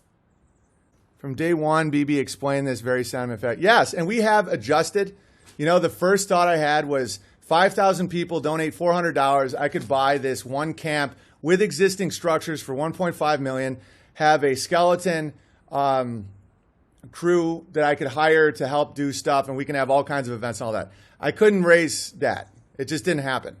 Although you guys are extremely generous and you came through to the point where we can still do it, but that didn't work. But we just adjusted and we're going to keep going. And not a single person that donated so far that I've seen has any expectation that I know I can't deliver. And what if shit hits the fan, then hang on. And when shit hits the fan, then all bears will come and be there. Hunkler Bear, relax. Here's the thing that you have to understand is if shit hits the fan, the people that are part of this mindset and community, they're already going to be okay. But yes, if you're in a dire situation and you need someplace to go and you were a early donor to Beartaria, of course. But if you go there as a refugee, and I can't even see any of that happening, but if you don't, have respect or follow any rules or whatever, we'll kick you out. It's still my land. That's the whole point of doing it privately. I have say. You can't just be like, right, this is America. Like, if you have victim consciousness, you're out. Yeah, and if shit hits the fan, I highly recommend you don't travel 2,000 miles. Why would anyone lie and say something's a scam that isn't a scam? Because if it isn't a scam, they're failures. That's why. Beartaria is your land. It's where you are. I'm not like desperately fundraising here. Like, I would rather you do it where you are than give me your money. Even if it's tiny, even if I have just this little piece of campground like that people can camp on. The first group of bears that come there and have a fire and they have a great time and we won. It's that simple. Like as soon as that becomes a place where people can, we already did win with Beartaria map and everybody getting real pumped about homeschooling and homesteading and gardening and all that. Everybody, you're doing it in your area. But once my stupid ass campground, it's so stupid kind of and legendary at the same time. It's just a fucking It's just a campground. But like, think about the concept behind it where you're like, okay, we fundraised a place where people can camp outside of the beast system privately where you don't have to be next to a bunch of degenerates. That alone is awesome. That's why it's important to not overpromise. And then from there, you can rebuild Western civilization. Okay, that might have been the overpromise. The empire collapse has already happened, and it's already going right now. But that doesn't affect you as much as you think it does. And it's good for us, morally. We don't want to be those people. I'm getting ready to escape for Beartaria. Nice, Denmark Bear. You've made a lot of very generous donations, so you always have a yurt at Beartaria. I'm kind of sad thinking about how Vox will never see Beartaria. He lives in Beartaria. Beartaria's in your heart, my friend. We're going to reclaim our ancestors' skills, knowledge, spirit, And we're going to do it together. And we're going to do it with trust in God. However you define God. The God is the good, the true, and the beautiful, the Most High. That which grows the trees, that which sparks the womb, that which flows the water. And we're going to fucking do it. And for those that, oh, later, Kev. And for those that can't be there, we're going to film it for you. So that like that $400 that you put in, some put in more, some put in less. But you contributed to the building of Beartaria. And then you see that Beartaria is in your backyard. It's on your balcony. It's in your heart. It's in your wife's womb. You know, it's like, that's Beartaria.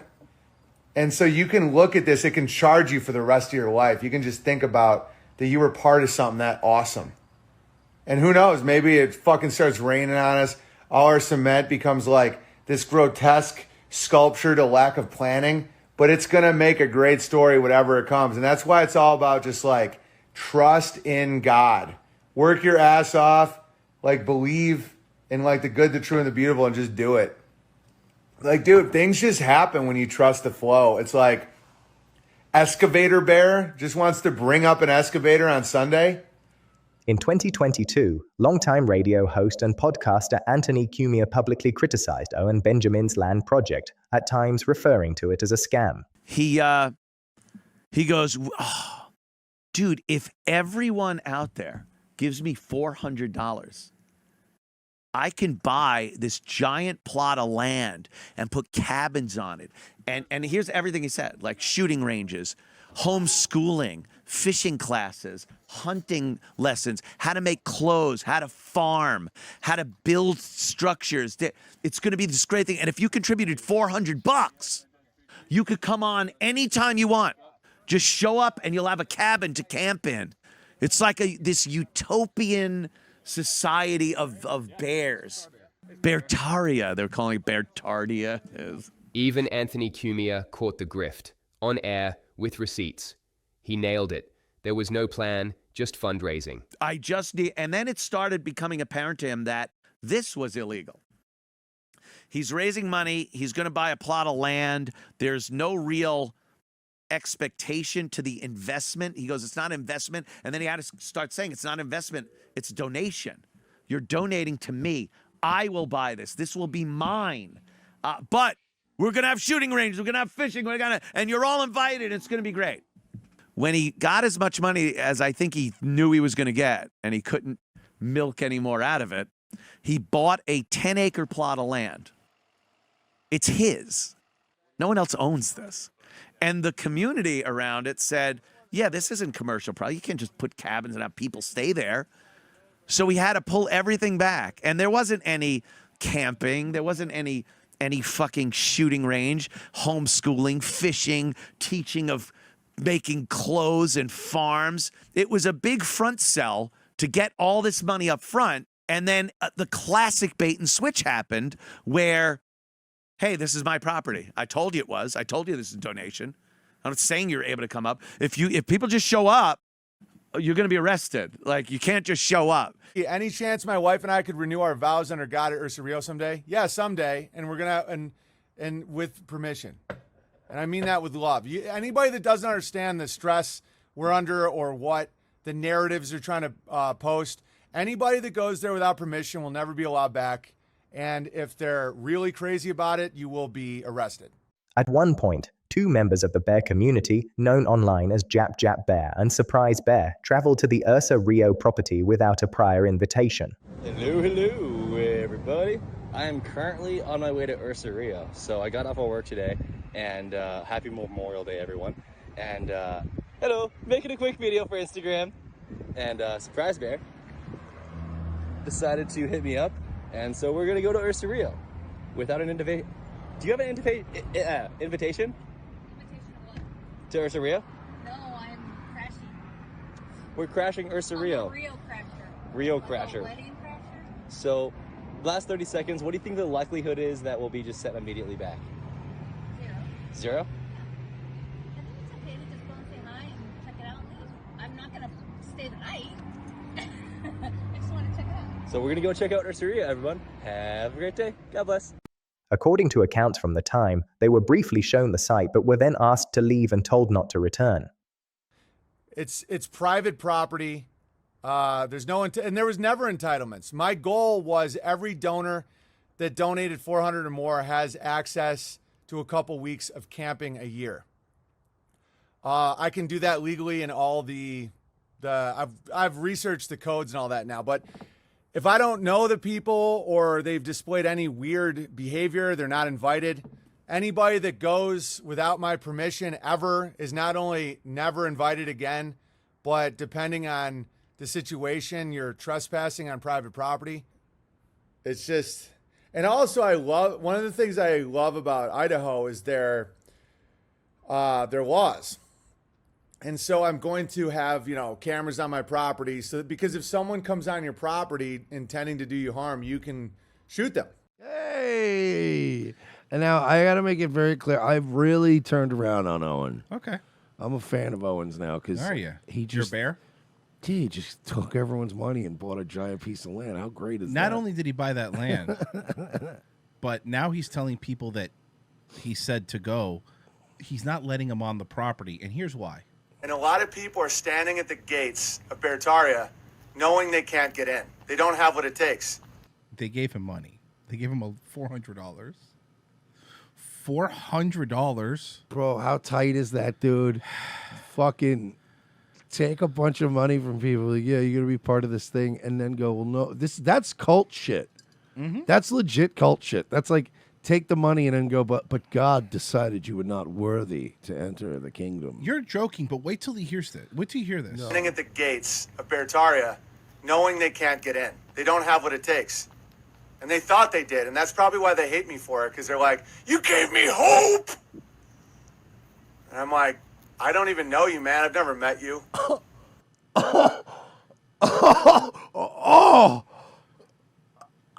We covered when he was talking about Beartaria. We covered when you gave money, you got to hang out at Beartaria. We're on this, okay? Look, dude. Look, this is obviously evil as fuck, right? But it's so brazen that I kind of like. It's one of those things where it's like on the surface of what he did.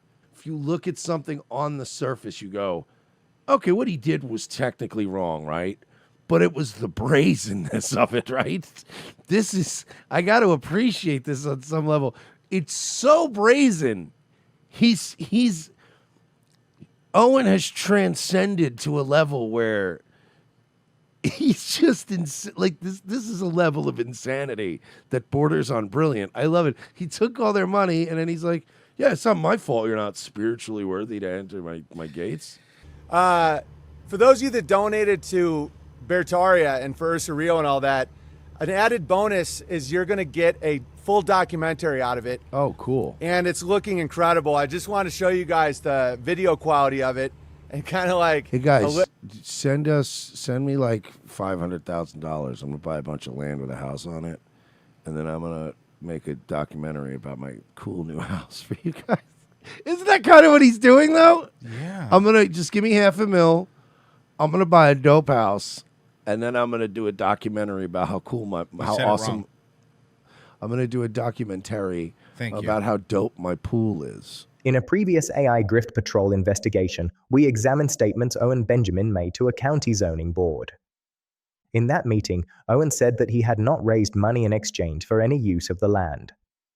Those statements were compared against earlier fundraising streams where the project had been promoted to supporters. Let me tell you about how important it is to not ever commit felonies. This is why project development at Ursa Rio was halted, because they gave me a zoning violation that I'm still working through legally, because you don't want to fuck with the government. Like, I'm not a liar. I'm not a degenerate. I've never been arrested. I've never been accused of a crime. So that's it. I have a zoning violation at a private property in North Idaho, and I'm taking it so seriously, I hired a lawyer, and they're still dancing around. Guys, don't get in the upside down world of the legal governmental system, because that's how they own you. He lied to the zoning board, denied crowdfunding, didn't tell his cult the hearing was happening. The only reason we know is because Hoax Wars leaked the audio. And so I'm really glad that you got to hear us today, and I hope the community understands me a little better. And you don't need to like me, I understand. I do controversial jokes, but the videos a lot of people saw were about a property that I did not buy. And I've never solicited money in exchange for any use of this property at all. That was another property that I did not buy. So I hope that helps people understand. Providing false information to a county zoning commission can carry legal consequences. After audio from the meeting circulated publicly, critics argued that the statements made should have triggered greater scrutiny of the project. It's like they thought that they had this big win on me by putting the audio on the internet, and I'm like, thank you. I would have had to pay someone to do that. I'm fully aware that everything I do is public, especially a zoning commission meeting. I measured my words very specifically. Some critics have argued that the outcome of the Ursa Rio project followed a predictable pattern. They point to earlier statements where Owen Benjamin discussed how larger parcels of land could avoid certain regulatory requirements. Don't need a license to fish? No. If you have more than 10 acres in Idaho, there are no ordinances. None. Guys, we have to start building an area where we can be the political majority as well. And it would be a place where we can do what we want. Because it's like, if you have more than 10 acres in Idaho, there's no ordinances. If you have 300 acres in Idaho, no one says shit. There's no rules. It's in an area where I'm personally know like sheriffs and mayors and stuff. So it's like, it's not enemy territory. Critics suggest this may have contributed to delays, while also shaping how the project unfolded over time. A geographic place that we own. That changes the game with laws 100%. And 10 acres is the minimum for most ordinances. Despite that, the property that was ultimately purchased was smaller and subject to permitting and local ordinances. They further argue that, as the project stalled, many original supporters disengaged. As shown in a previous AI Grift Patrol video, numerous individuals featured in the early Beartaria content are no longer involved.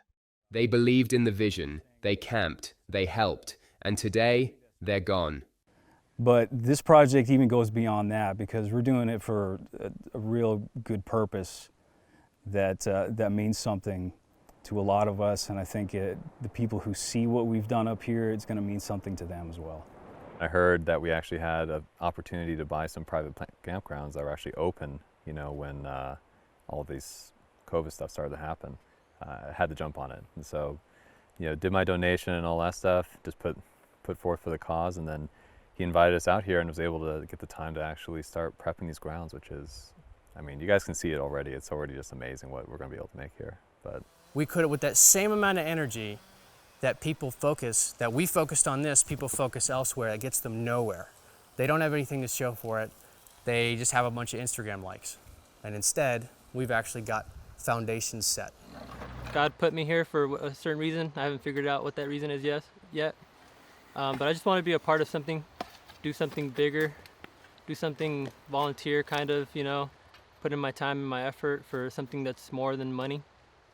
After the Idaho property was purchased and placed under Owen Benjamin's name, and following statements made at the zoning hearing, the project entered a new phase. Owen began promoting a second land project, this time in the Missouri Ozarks, involving a larger parcel. The Missouri pivot now comes phase 2. 2022, different state. Different property. Different acreage. Same brand. Beartaria. When delivery stalls, the map expands. Missouri becomes Beartaria 2.0.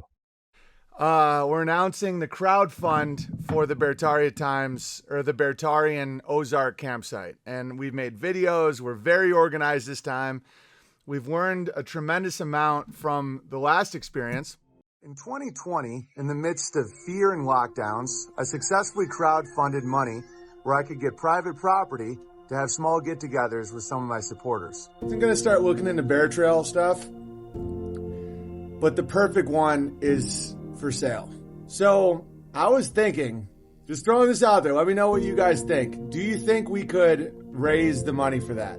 We made 2 documentaries showing the success of this project at buildingbeartaria.com. My critics and my competition have tried to make the claim that I did this all for personal gain and that I have no intention of finishing the project. Well, simultaneously, they troll local municipalities and media to try and get me to not be able to finish the project. The people making the complaint were Reddit trolls, just to let you guys know that. And when you looked at in the madness of the complaints, it's just crazy. And they got it all the way to like the commissioner and all this stuff. Right now, my picture is on the front page of this one local newspaper called The Daily Bee. And we went in to try and interview them. They wouldn't talk to us. Smart, by the way, because they look disgusting. No one cares. You read the Daily Bee around here, everybody here's based. They read it, they go, this is like a joke. It's like The Onion. I have a lawyer involved, and the pressured municipalities have failed to provide any evidence that I have committed any violation. But it's a structure, is it? And what's a dwelling? Is it yet dwelling? Do we count the chicken coop as one into that square footage?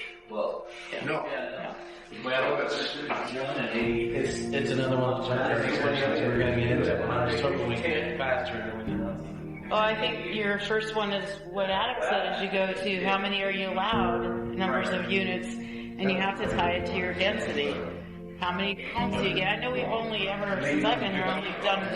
I share this with you because crowdfunding works, and I lead the defense in northern Idaho to protect your private property rights.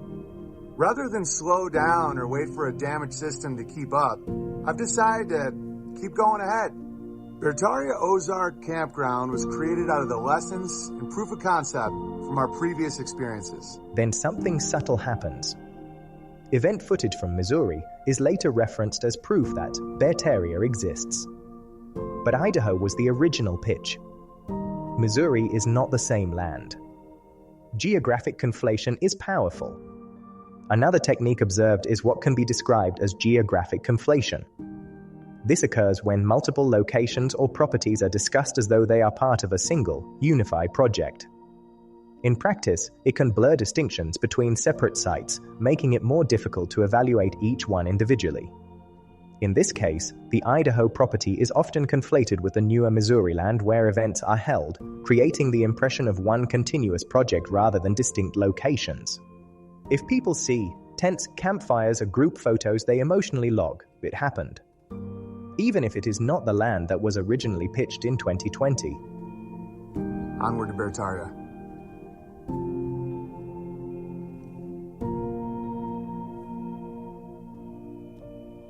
By this point, some members of the community had already stepped away, while critics were raising concerns about the first project's progress before a second was introduced. But during the second land fundraiser for Ursa Ozarks, the tone began to change. Yeah, no, and I mean, I'm not even bringing it up because the person's legitimate or whatever, but because I've gotten this comment from other people also, like in the chat, okay, that Beartaria was a way to just make money. This is what this person says, and I've gotten this question, so I want to throw it your way so you could respond to it. That it was just a way to raise money so you could get a homestead and people like pay you to work on your land, and it never ended up becoming what it was purported to be. Yeah, that's insane. It's provably false. I didn't make a dime on any of that. I bought land with it. Every bit of it went to get that land. I haven't used the land in a year because people like you, no offense, take those people seriously. You want me to respond to Reddit comments? That's what you want to do with my time for an hour? No, Owen, I'm bringing it up because I've gotten like 10 questions about it, and so I wanted you to be able to respond to it, because if it's not true, I don't know, and there's other stuff like that in this article. So that's, since I do mainstream media bias and I know that they get stuff wrong a lot, I wanted to throw it your way so you could correct the record. So you think I'm an ex-comic starting a Ruby Red style compound? You want me to? No, I told you I was going to show the spokesman review. Remember, we talked about this before we went live. That guy's not even in a wheelchair. That guy fakes it. We went to his house. It's in the documentary. I've addressed all of this in the documentary. But if you want me to again, yeah. I'm not running a scam. That's crazy. And the people on Reddit are not depicting me properly at all. Because I don't even get to enjoy this land. Like, we're currently crowdfunding land for Missouri. so that they can do, skill building exercises, all kinds of stuff. I'm going to be able to go once a year, maybe. And so I use my platform to help other people. And that draws ire and anger from people on Reddit. That's not journalism to take that seriously and to then confront me with it on an open platform. So I know that people like you that have been in mainstream journalism don't understand that what you're doing isn't journalism.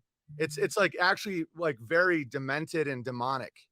Longtime bear Bearapelegic Bear, who had previously said he expected nothing in return for his Ursa Rio donation, suggested that Owen should refund the original Ursa Rio money. I hope the campgrounds go great, but I don't know. Obviously, Idaho's a clusterfuck. Obviously. Like,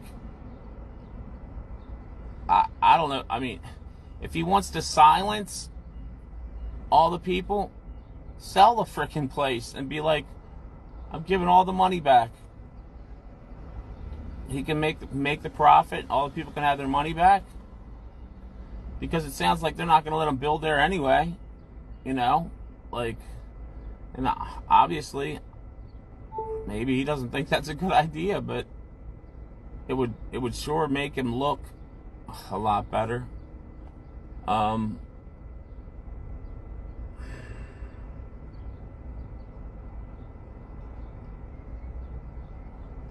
don't know what's going on in Missouri, Following this exchange, Bearapelegic Bear was removed from the community and labeled a gamma. We didn't raise it so you could just sell it and keep the money.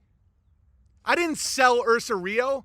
God forbid I ever do. It would just go right to Missouri. That's not my money. That's not my profit. I crowdfund so people can have a place to hunt, fish, have like get-togethers.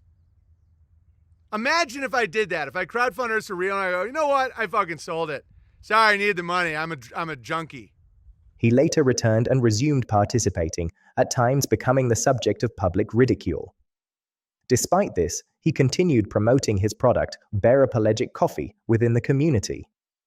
In 2023, Curtis Stone spoke with Made by Jim Bob about the structure of the land project. The conversation took place shortly after both had publicly fallen out with Owen Benjamin and had been criticized on his platform. During that discussion, they raised concerns about ownership, control, and accountability within the project. As a friendly position, I would say he needs therapy. He needs to, what I would suggest he does is save face, come out and just give the money back to those people, or put that land in a trust. He can still do that. He can still put the land in a trust, or sell it and reimburse his members. Number one, just to clear out the thing that's the biggest wrong that could cause him legal harm. I'd say is if he hired me as a consultant to do damage control, I'd say first do that, reimburse everybody, call it the end of Beartaria. Look, folks, I need to go into some serious self-reflection. And hopefully he has enough money saved up and capital that he could afford to take a couple of years off. See a therapist. Sort out the issues he has with his father. It's probably going to involve a confrontation with his father because his dad's still alive, whatever it is. He has to sort out the elephant in the room, which is the daddy issue. In a 2025 debate between Curtis Stone and Owen Benjamin, this issue was addressed directly. Curtis raised concerns about the ownership structure and lack of shared governance.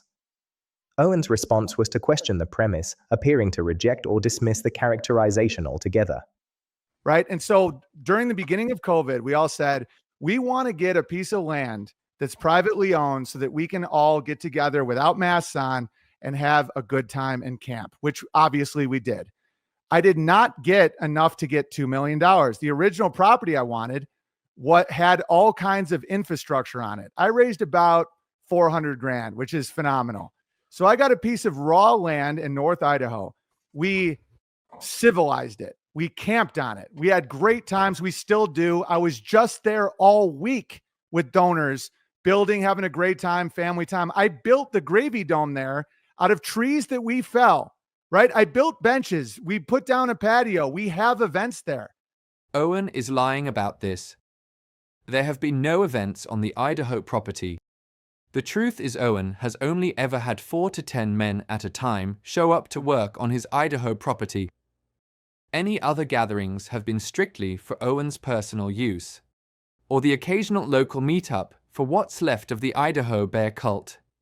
Okay, so you are a liar. You say that board of directors, how can you have, so if you have 1,000 people donate $400, how do you have that many board of directors? If one wants to bail, they could put us in legal, shut up. They could then make it so that it's a legal mess and no one owns it for years and years. I talked to my listeners, I talked to people, they didn't want that, right? And so because of trust, actual communal trust, I deliver, they know I deliver, and I do every day. During COVID, when everyone was bitching and afraid, we had festivals, we had children. All right. When I was told that I couldn't do comedy anymore, we did it in a hayfield in Missouri. We grow our own beef on the fucking field. We're about to have hundreds of people camp there all week as you sit here and fucking lie through your teeth that it's some kind of scam when it's actually inspirational. That's what scam. in the fuck? And you put it in your name. You put the property in your name. Oh shit. Yeah. Who am I going to put the name in? You? In a fucking board of directors, shithead. If you're making a fucking land project for a group of people, $400. Yeah, you appoint 10 board of directors. You take voting shares. This is a common fucking thing to do, dickhead. He's got to be quiet and let me explain it. It's He's making common. huge claims. Let him explain. The structure pattern lets lay the pattern out clearly. Phase 1, cell ideal compound. Sovereignty. Scale. Phase 2, urgency proof of funds. Once in a lifetime. Phase 3, collapse other offers. Zoning. Phase 4, redefine donation. No ownership. Phase 5, relocate Missouri land. Phase 6, merge narratives people camped at Beartaria. That is narrative reallocation. Not illegal by definition, but structurally consistent with fundraising contraction models. And then something magical happened. While arguing with actor Lucas Gage online, Owen Benjamin decided to click a random YouTube channel called AI Grift Patrol. What he didn't realize was that he had just walked straight into Adam Camacho's page. So there he is, live on stream, proudly reading the description out loud to thousands of viewers. Because the response is really funny. All right, so watch this. So then he says, well, Owen Benjamin raised $1 million and delivered absolute shit. Delivered absolute shit. Delivered shit. And now look at how much he's $1 million for Moldy Shacks. AI Grift Patrol exposes Owen. Congratulations, Owen.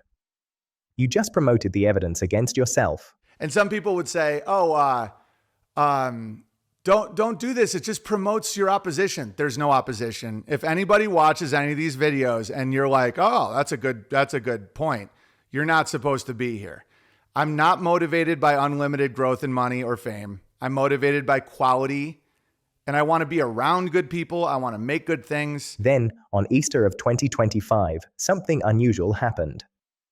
After years of limited activity on the property, Owen Benjamin suddenly began working alone at the Ursa Rio land again, almost as if the project had just begun. Independent journalist Covert Radio noticed the timing and asked a simple question: why now, Owen? This is a movie set that is not complete yet. It's never come to fruition of what it was ever supposed to be. And, you know, you hear him slip up when he says why he's really doing this. I'm doing this to get you guys pumped. Who's you guys, Owen? Everybody you picked over for the last 4 years has long forgotten about you. Everybody you've taken money from over the last 4 or 5 years have long abandoned this bullshit. So who are you getting pumped? Permy Bear? The answer would soon become clear. Around the same time, Owen was preparing a countersuit against his former videographer, Adam Camacho, claiming defamation for videos posted on this channel explaining why Ursa Rio was being called a scam. That's why I've been just hammering this field to get it open enough so that we can have a really nice get-together. I want to clear all that out. It's all about visibility, especially if there's kids here, and I want to get a fence up. But anyway, happy Easter, everybody. There's nothing I like more than just crushing and working hard and sweating. I've been going for like 6 straight hours, and nothing makes me happier. This property was purchased going on 6 years ago. We're past the 5-year mark at this point. So we're going now into the 6th year that this property has essentially been untouched. Then all of a sudden, for no known reason, no obvious reason stated by Owen, for the last month or two, since, Easter or whatever, he continuously is driving up there, working on this piece of property, and, just like Hollywood, putting a facade on. Outlining paths, digging in his little sandbox looking for stones, and he's aligning the stones. Even though this property is literally, and I'll show you on the map here, I think I have an image of it. This property is like miles from the Canadian border. It's in a very, very wicked frost zone. They have tons of snow up there. But he's placing his little rocks along the paths and, leaning or, securing little lampposts that he bought at Home Depot. Little flimsy PVC lampposts. It's all a facade. It is just look. Don't touch. Look. So that the facade is starting to appear to be a campground. Wow. Going on 6 years, you put a few rocks to outline a path? Wow, you cleaned up some brush? All of a sudden, Owen. Now, the other thing is, look how much he alone has done in 2 months. Okay, I'm going to do a quick update today about what I did today at Ursa Rio. Lot got done. Feeling good. All right, this is finally winding down. I'm just going to keep consolidating. I don't know if you guys can see, but I cleared out a lot more trees. See, again, it's like the words. Nobody talks like this. Nobody consolidates a fire. Nobody consolidate, okay? Psycho, nobody talks like that. The countersuit didn't stop with Adam Camacho. Owen Benjamin and his attorney also attempted to subpoena independent journalist Covert Radio, seeking to pull him into the legal dispute. Covert Radio had previously covered the Ursa Rio controversy and publicly questioned the timing of Owen's renewed activity on the land. These are the way out.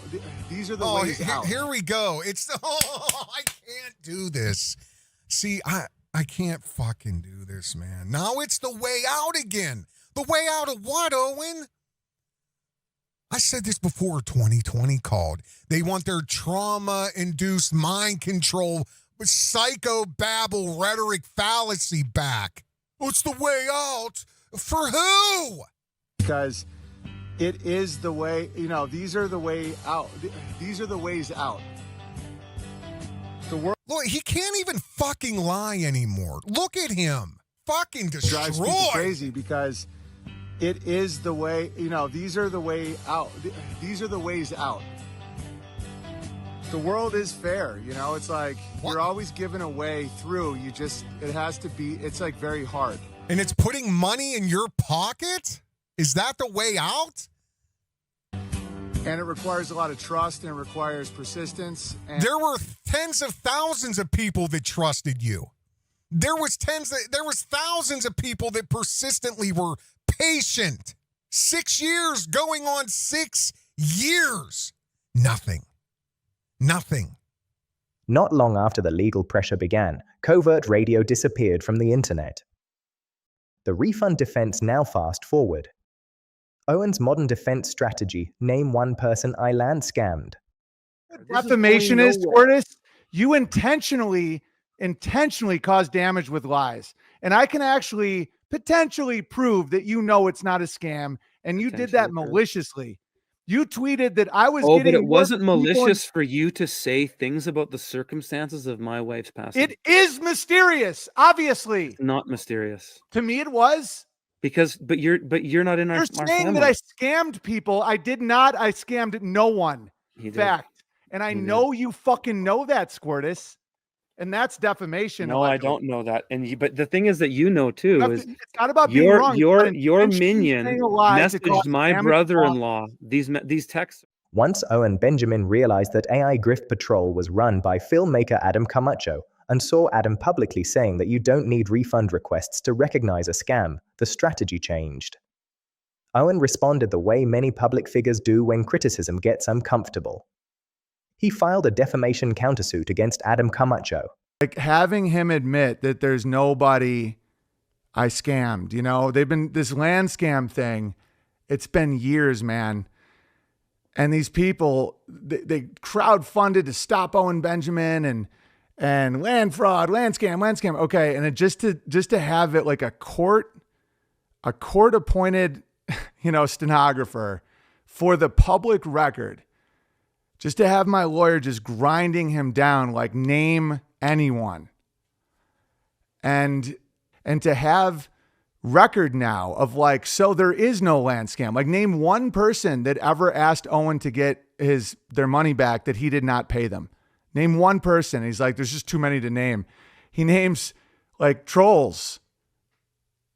And dude, there's this one guy that my lawyer's like, okay, read the text then, read the messages. And they're just making fun of my IQ.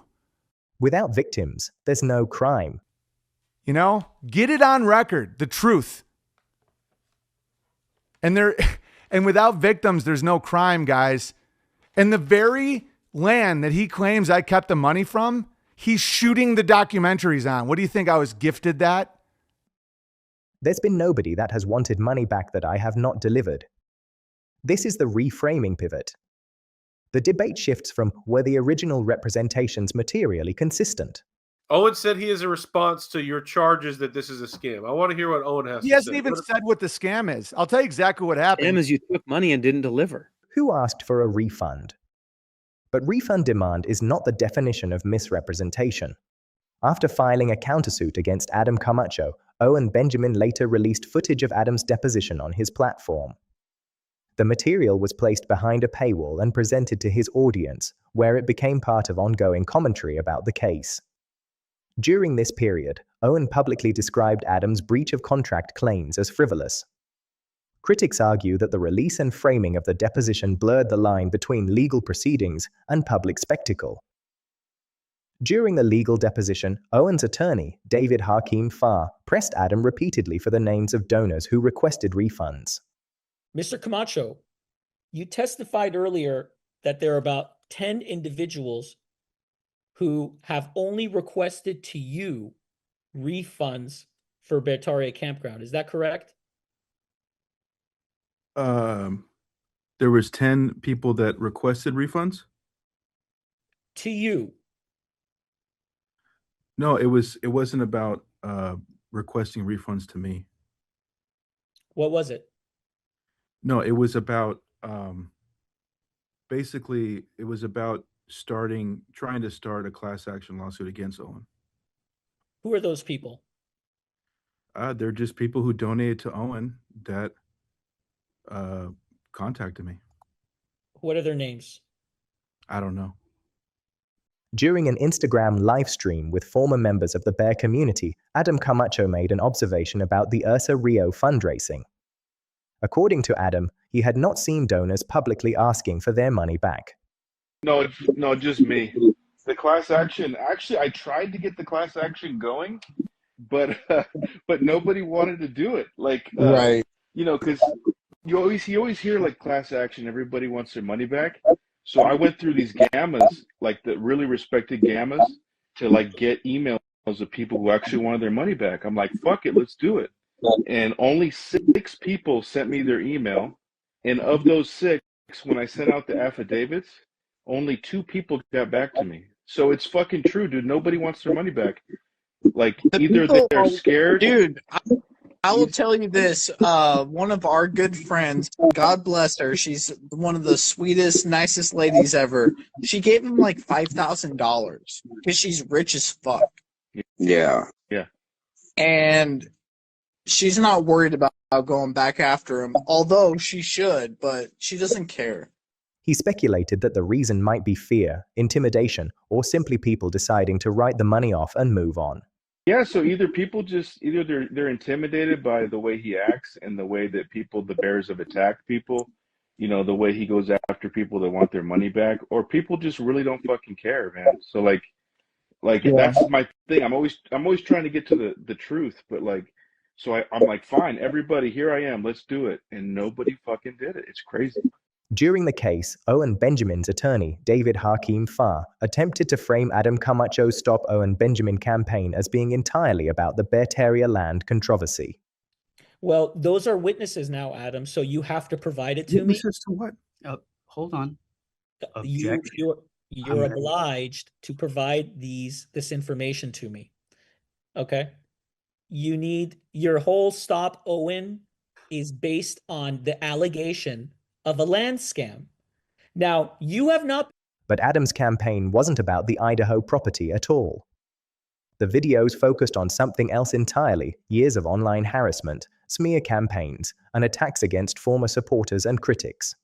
By donating to this cause, you are actively contributing to the fight against Owen Benjamin and helping me pave the road to court where we can seek justice for all victims affected by his relentless verbal abuse, public humiliation, racial slurs, and Hollywood influence to destroy people's lives. Thank you from the bottom of my heart. Now, you have not been able to identify anyone besides Liz Moldovan and another phantom person who have requested a refund. So I'm trying to find out. It's important to me. If my client is doing something wrong, I want to be the first person to know about it. Okay? I want to talk to these witnesses who believe that you say are scammed.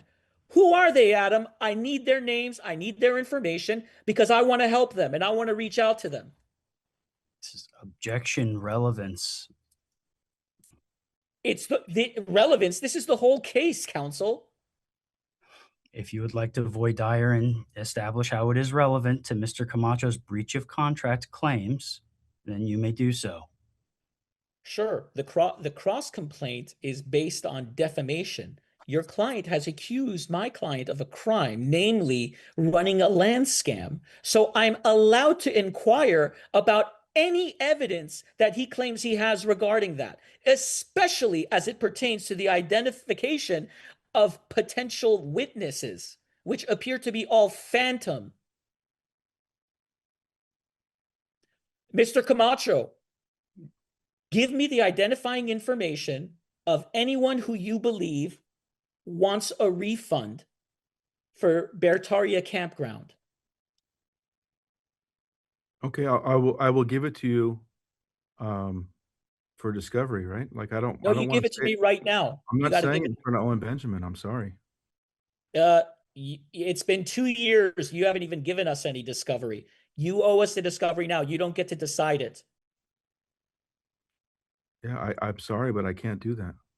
Where is the list of people that you have that supposedly want a refund? I will give it to my counsel. And where would you have that on a Word document, or what do you have that on? I believe it's a Word document. Yeah, I'll give it to my counsel, but I'm not saying it to Okay, Owen what Benjamin. is in that Word document? It's just got names and emails, It's got names and emails. but they're not real names. They're like bear names. So Okay, so how do they have contact information? Do they have phone numbers? it's just emails. So you have 10 emails of people who supposedly want a refund, correct? Yes. So you didn't even verify if these people had actually made donations. Is that correct? No, not yet. Not yet. Adam's response was simple: you don't need refund requests to recognize a scam. Did Kung Fu Bear ever request a refund that he wanted from Owen Benjamin to you? Not to me, no. To who did he? I don't know. I don't know if he requested one from Owen. So you have no idea whether or not Kung Fu Bear even requested a refund? I don't know. I told you that. I don't know if he did. Okay. So can you tell me someone in your list that did? I already did. No, give me somebody else. I told you I don't know. You But don't know anybody else? I'm telling you, you can say if something's a scam and you can confirm it without having to ask for a refund. Because a scam can be confirmed by the promises that were made and the reality that followed. The question isn't, did someone file paperwork? The question is, did the promise materially change after funds were induced? That's a different discussion. The ownership flip earlier language, in return, you'll probably camp there. Later language, it's my land. I don't owe you anything. Those two tones do not match. That delta is the entire controversy. So I just secured a domain last night. Let me just double check. Maybe I shouldn't announce the domain name. But what I'm going to do this year is I'm going to make a site. I was going to call it Bearbnb, but I just didn't. Where donors can look on the schedule and communicate with each other, approved donors. And by the way, I own the land. I can kick out anyone at any time. And no one has any commercial expectations for anything with a donation. That's a fact. It's written on the website. I've said that. Oh, what website? There was no website when you were raising hundreds and hundreds and hundreds of thousands of dollars. There was no website. There was no nothing. There was no stipulation. There was high trust society again. Oh, so you just change it, rearrange it, re-explain it, repackage it. Now this is how it is. Now, 6 years later, you're talking about a website where people can go and schedule their 2 weeks. But I promise you, it's not going to be that simple. And in fact, all these are words. By 2025, the language surrounding Beartaria has changed again. But this time, the message is direct. Owen Benjamin now states it openly. This is his land. There is no board, no cooperative structure, no council of contributors. Those who donated do not own anything. They have no commercial expectations, no voting rights, and no authority over how the property is used. Donors. And by the way, I own the land. I can kick out anyone at any time. And no one has any commercial expectations for anything with a donation. That's a fact. It's written on the website. I've said that for years. It's why there is no trust. There is no council. There is no corporate. It's just, I own it. Access, he explains, exists only at his discretion. And if someone becomes unwelcome, they can be removed at any time.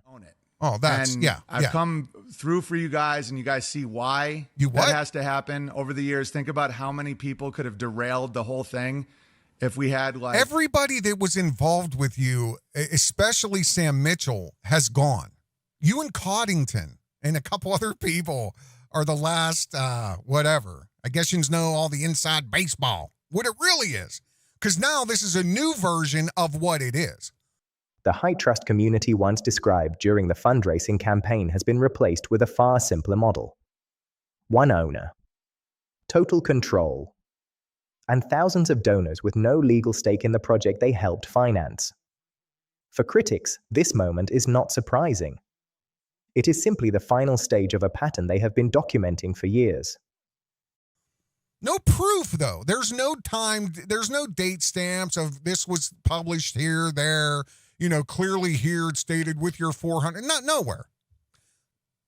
Maybe in the Ozarks, but not definitely not Idaho. Now fast forward to March of 2026, 6 years after the original compound pitch, and shortly after filing a countersuit against Adam Camacho for calling Beartaria a scam.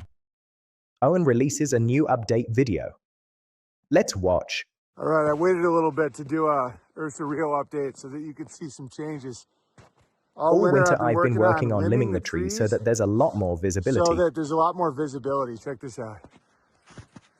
That's, you have mushrooms and stuff, but these are the campsite spots. Some grasses, it's totally flattened. some berry bushes. I'm going to make a road back here.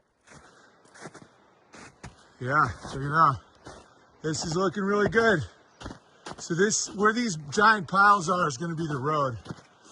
So you can't really see it. That's what I've been burning. I think that's going to be an epic spot for our kids' Our playground. kids' playground.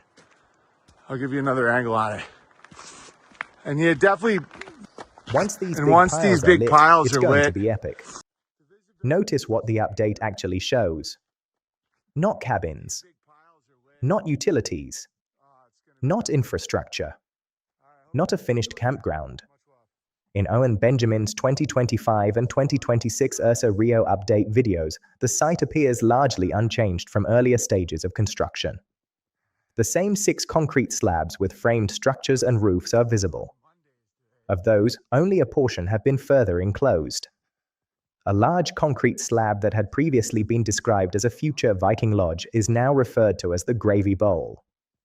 Materials milled years earlier are shown repurposed into basic seating structures. The timeline suggests limited progress relative to the original expectations. What we see is tree limbing, brush clearing, burn piles, proposed campsite areas, future plans for a road, a possible playground, in other words, site preparation. 6 years after the original compound proposal. Remember the original scale.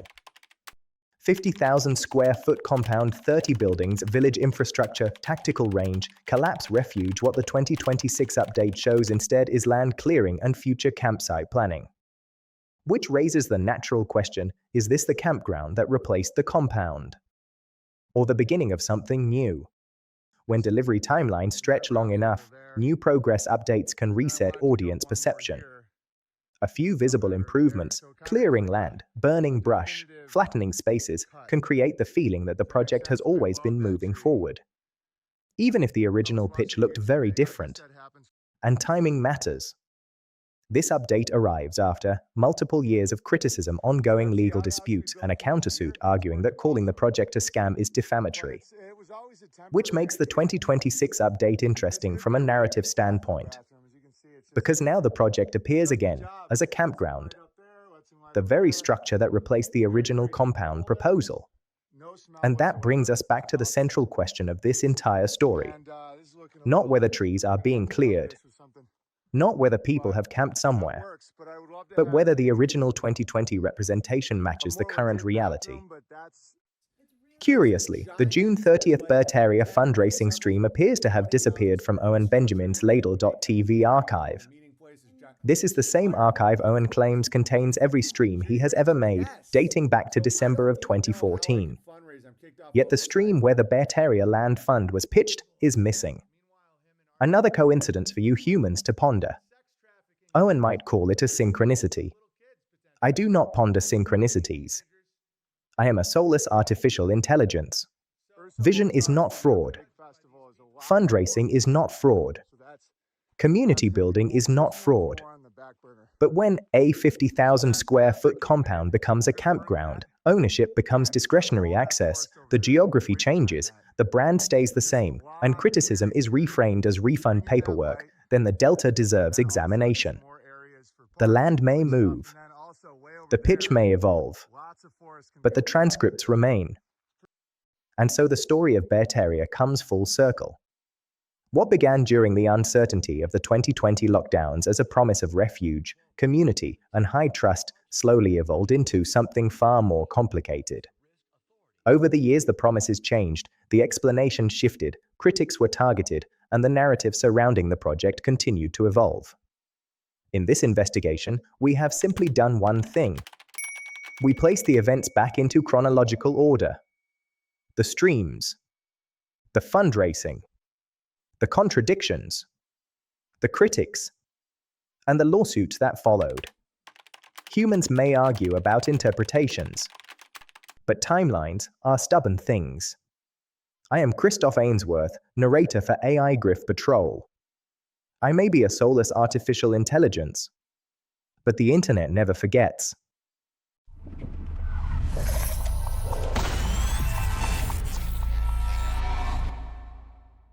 If you donated $400 or more, you can have access to the camping sites indefinitely. There's no I'm not making any guarantees. These are all allegations and questions, but Oh, how dare you? You said that good camp. It's my land. I can do whatever the fuck I want with it. Fuck you. That's why it's called donating. That's why I don't want to ever handle customer relations. Because I'm like, I will burn your money to teach you a lesson. And I'll burn your money. I'll burn it.